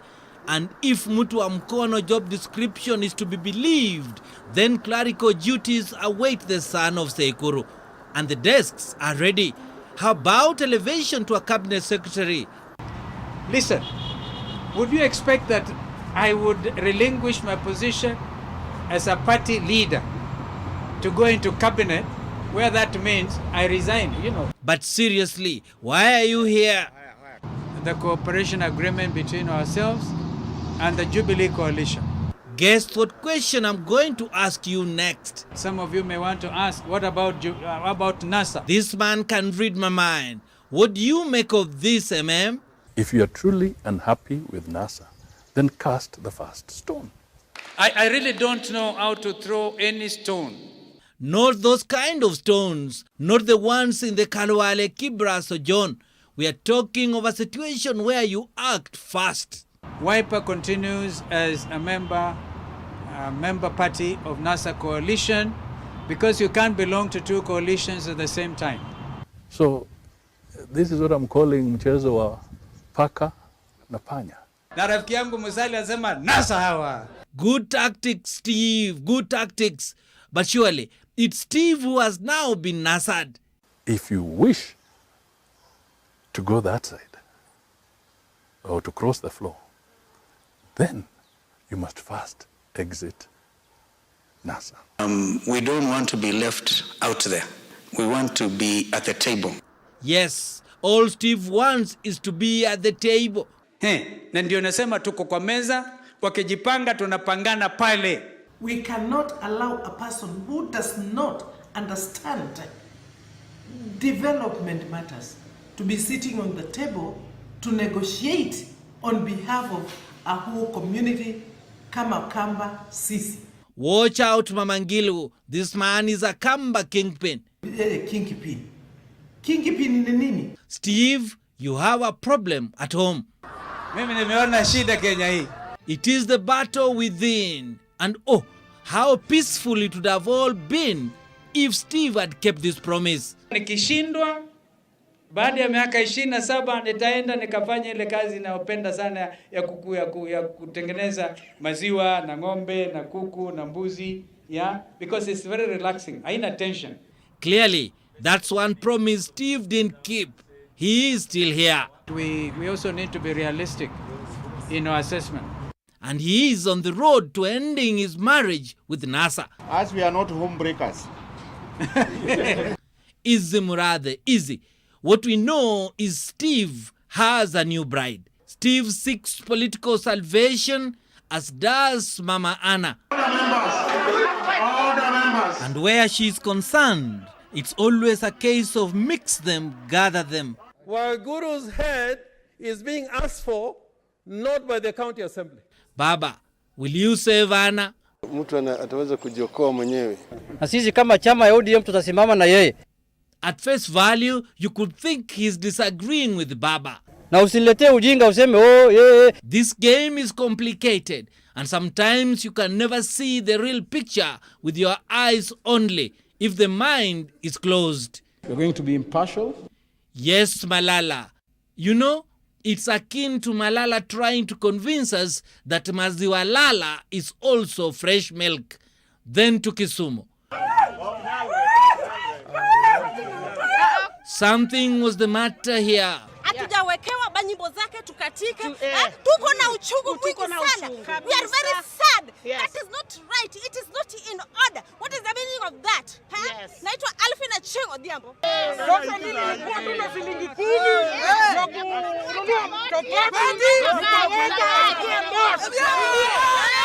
Don't they fear the police?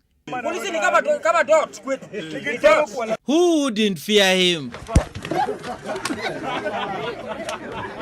Emmanuel Juma, Bullseye, NTV.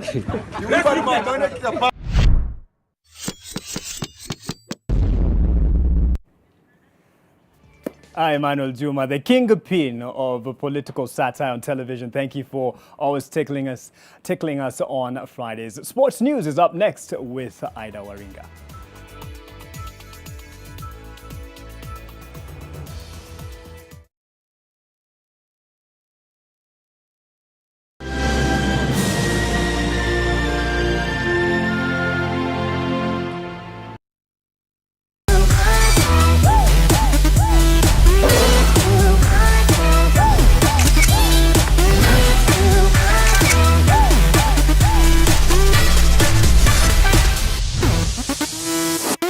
Oh, there's Rush in there. Rush! Goal! Ian Rush! I'm sure of these players, when they play Everton, when they play Crystal Palace, when they play Manchester City the next 3 games, they will definitely be up for it because it's been too long since Liverpool won the league. Origi there, Belgian, yes, but of course with Kenyan roots. Your thoughts on the player?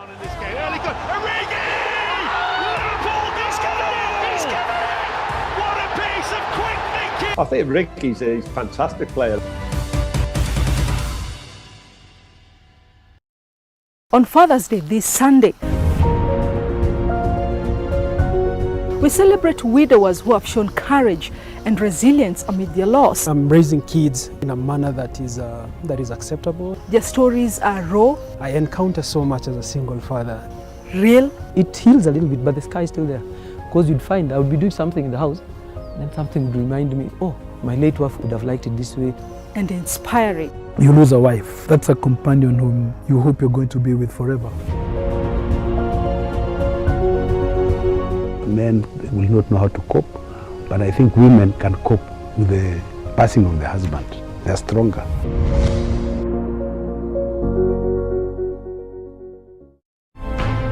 On Unscripted with Grace. By choice, we have become a family.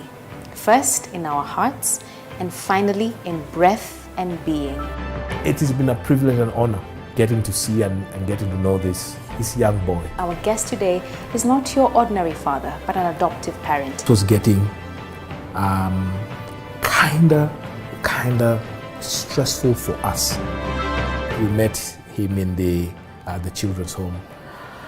Wow, that moment was wow. Join Grace Musalame this Saturday from 8 p.m. What comes to your mind when you think of the perfect home for your family? Victory Gardens offers exactly that and much more.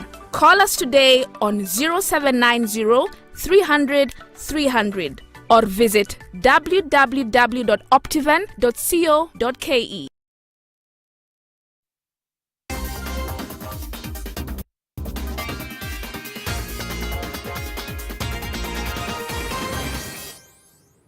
Very good evening to you. Time to play here on NTV. I'm Ida Waringa. Well, Kenyans' love of the English Premier League is legendary, but this love can turn deadly in the wake of the global coronavirus pandemic. Now, with the return of the EPL, the Ministry of Health has an appeal for football fans.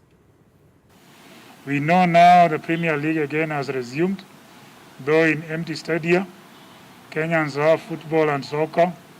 And my appeal to the young people is that even if you are to watch the game, please ensure that you have your mask on and you maintain the physical distancing so that you don't put yourself at risk. Hoping that's well noted.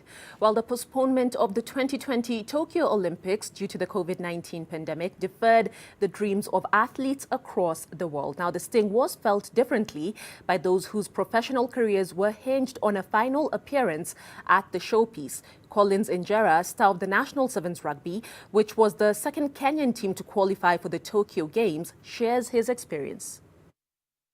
Definitely, it was a tough news. It was tough news when we heard that the Olympics had to be postponed till next year. As you know, many of the athletes, they were working towards the Olympic happening this year, and many of us probably wanted to retire after the Olympics.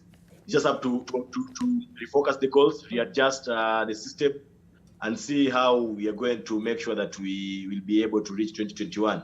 Definitely very difficult.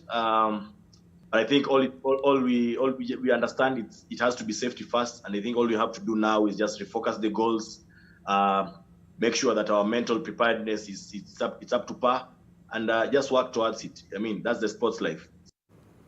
Right, safety first, but definitely hoping that they will be able to give it one last shot. Well, the county of West Pokot is among counties that produce top athletes in the country and globally. But the county is also among counties that are ill-equipped when it comes to sporting facilities. According to the county government of West Pokot, the sad state of the county's main stadium is as a result of a corruption report tussle between the Ethics and Anti-Corruption Commission and its previous regime. Lois Wangoi reports. West Pokot County prides itself as the county of hidden treasures. This includes athletic talents such as legendary athlete Tekla Lorupe. Others are World Championships finalist in 5,000 meters, Jacob Krop, and former 5,000 meters champion Thomas Longisiwa. But this county lacks proper training grounds for its athletes.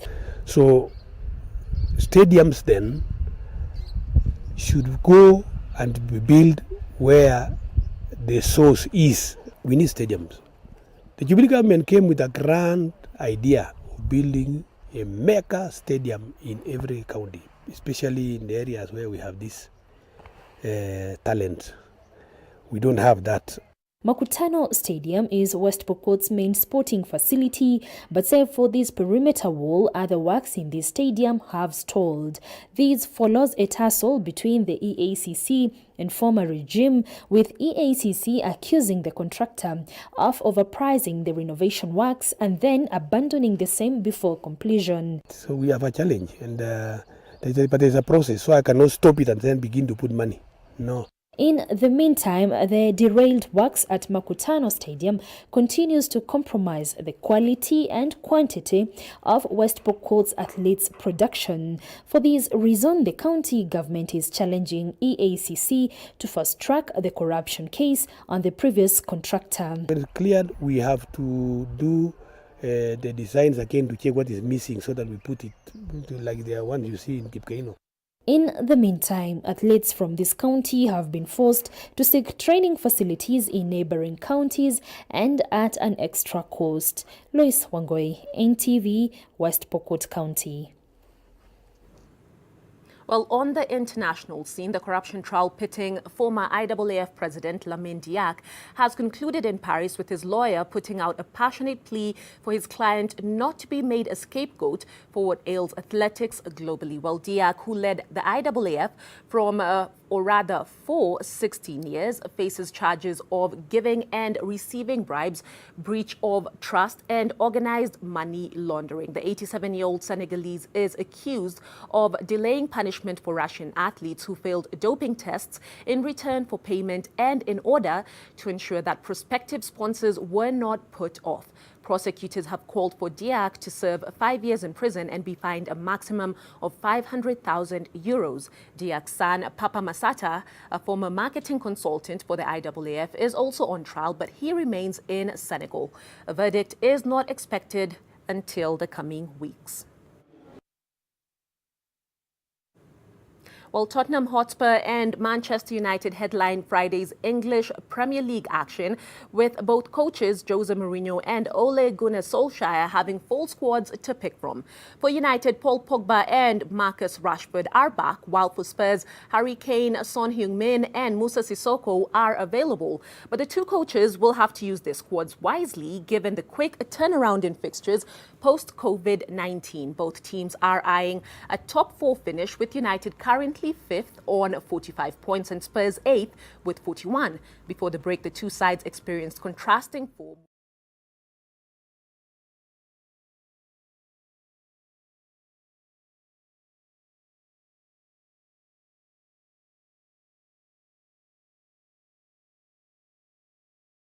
To walk to the empty stadium, I want us all to feel that the stadium is full, because we know that in front of a TV in your house, you are going to be supporting us with heart and soul, which is what you do always.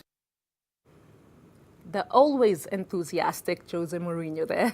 To Spain, and Karim Benzema became Real Madrid's 5th all-time leading goalscorer with a double-winner victory over Valencia, which closed the gap on league leaders Barcelona to just 2 points. The 32-year-old has now netted 243 goals in all competitions for Real, overtaking Frank Puskás' tally. Cristiano Ronaldo remains the club's all-time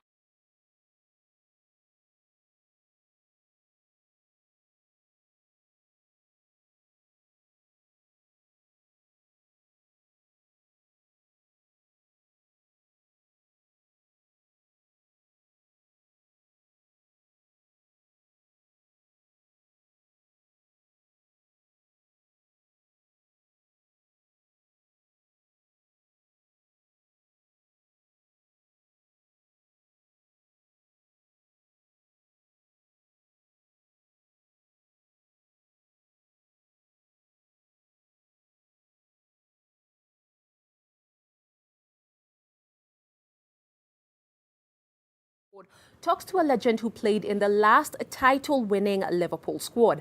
I will be delivering the crosses to Liverpool's all-time top scorer and ambassador Ian Rush as he shares his thoughts on the Reds' Belgian with Kenyan roots Divock Origi, head coach Jurgen Klopp, and much more on Goal Rush with Ian. Oh, there's Rush in there. Rush! Goal! Ian Rush! I'm sure these players, when they play Everton, when they play Crystal Palace, when they play Manchester City the next 3 games, they will definitely be up for it, because it's been too long since Liverpool won the league. Origi there, Belgian, yes, but of course with Kenyan roots. Your thoughts on the player?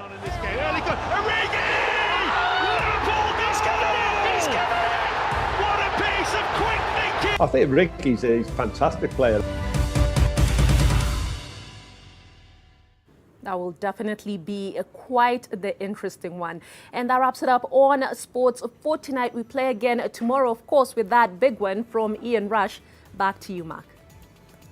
What a score for NTV Sport and NTV at large. That's well played for that, with, of course, something to look forward to tomorrow night. And yes, David Agondoa, you've also been a good player on this with the NTV Weekend Edition. I have to make way now. We're getting into the Trend Edition, of course, and a Trend Turf moving forward. Have yourself a good night and be safe. You heard what the ministry had to say. People are holding house parties and perhaps actually spreading the coronavirus even further. So be safe, stay at home as much as you can, and have a good night.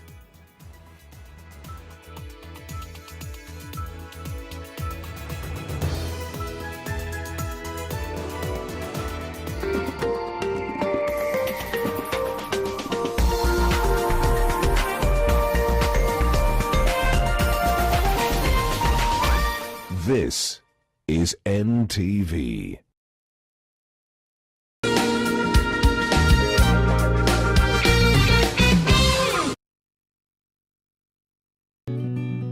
I help women find independence by training them in fish farming. It's tough on my back, joints, and can cause headaches.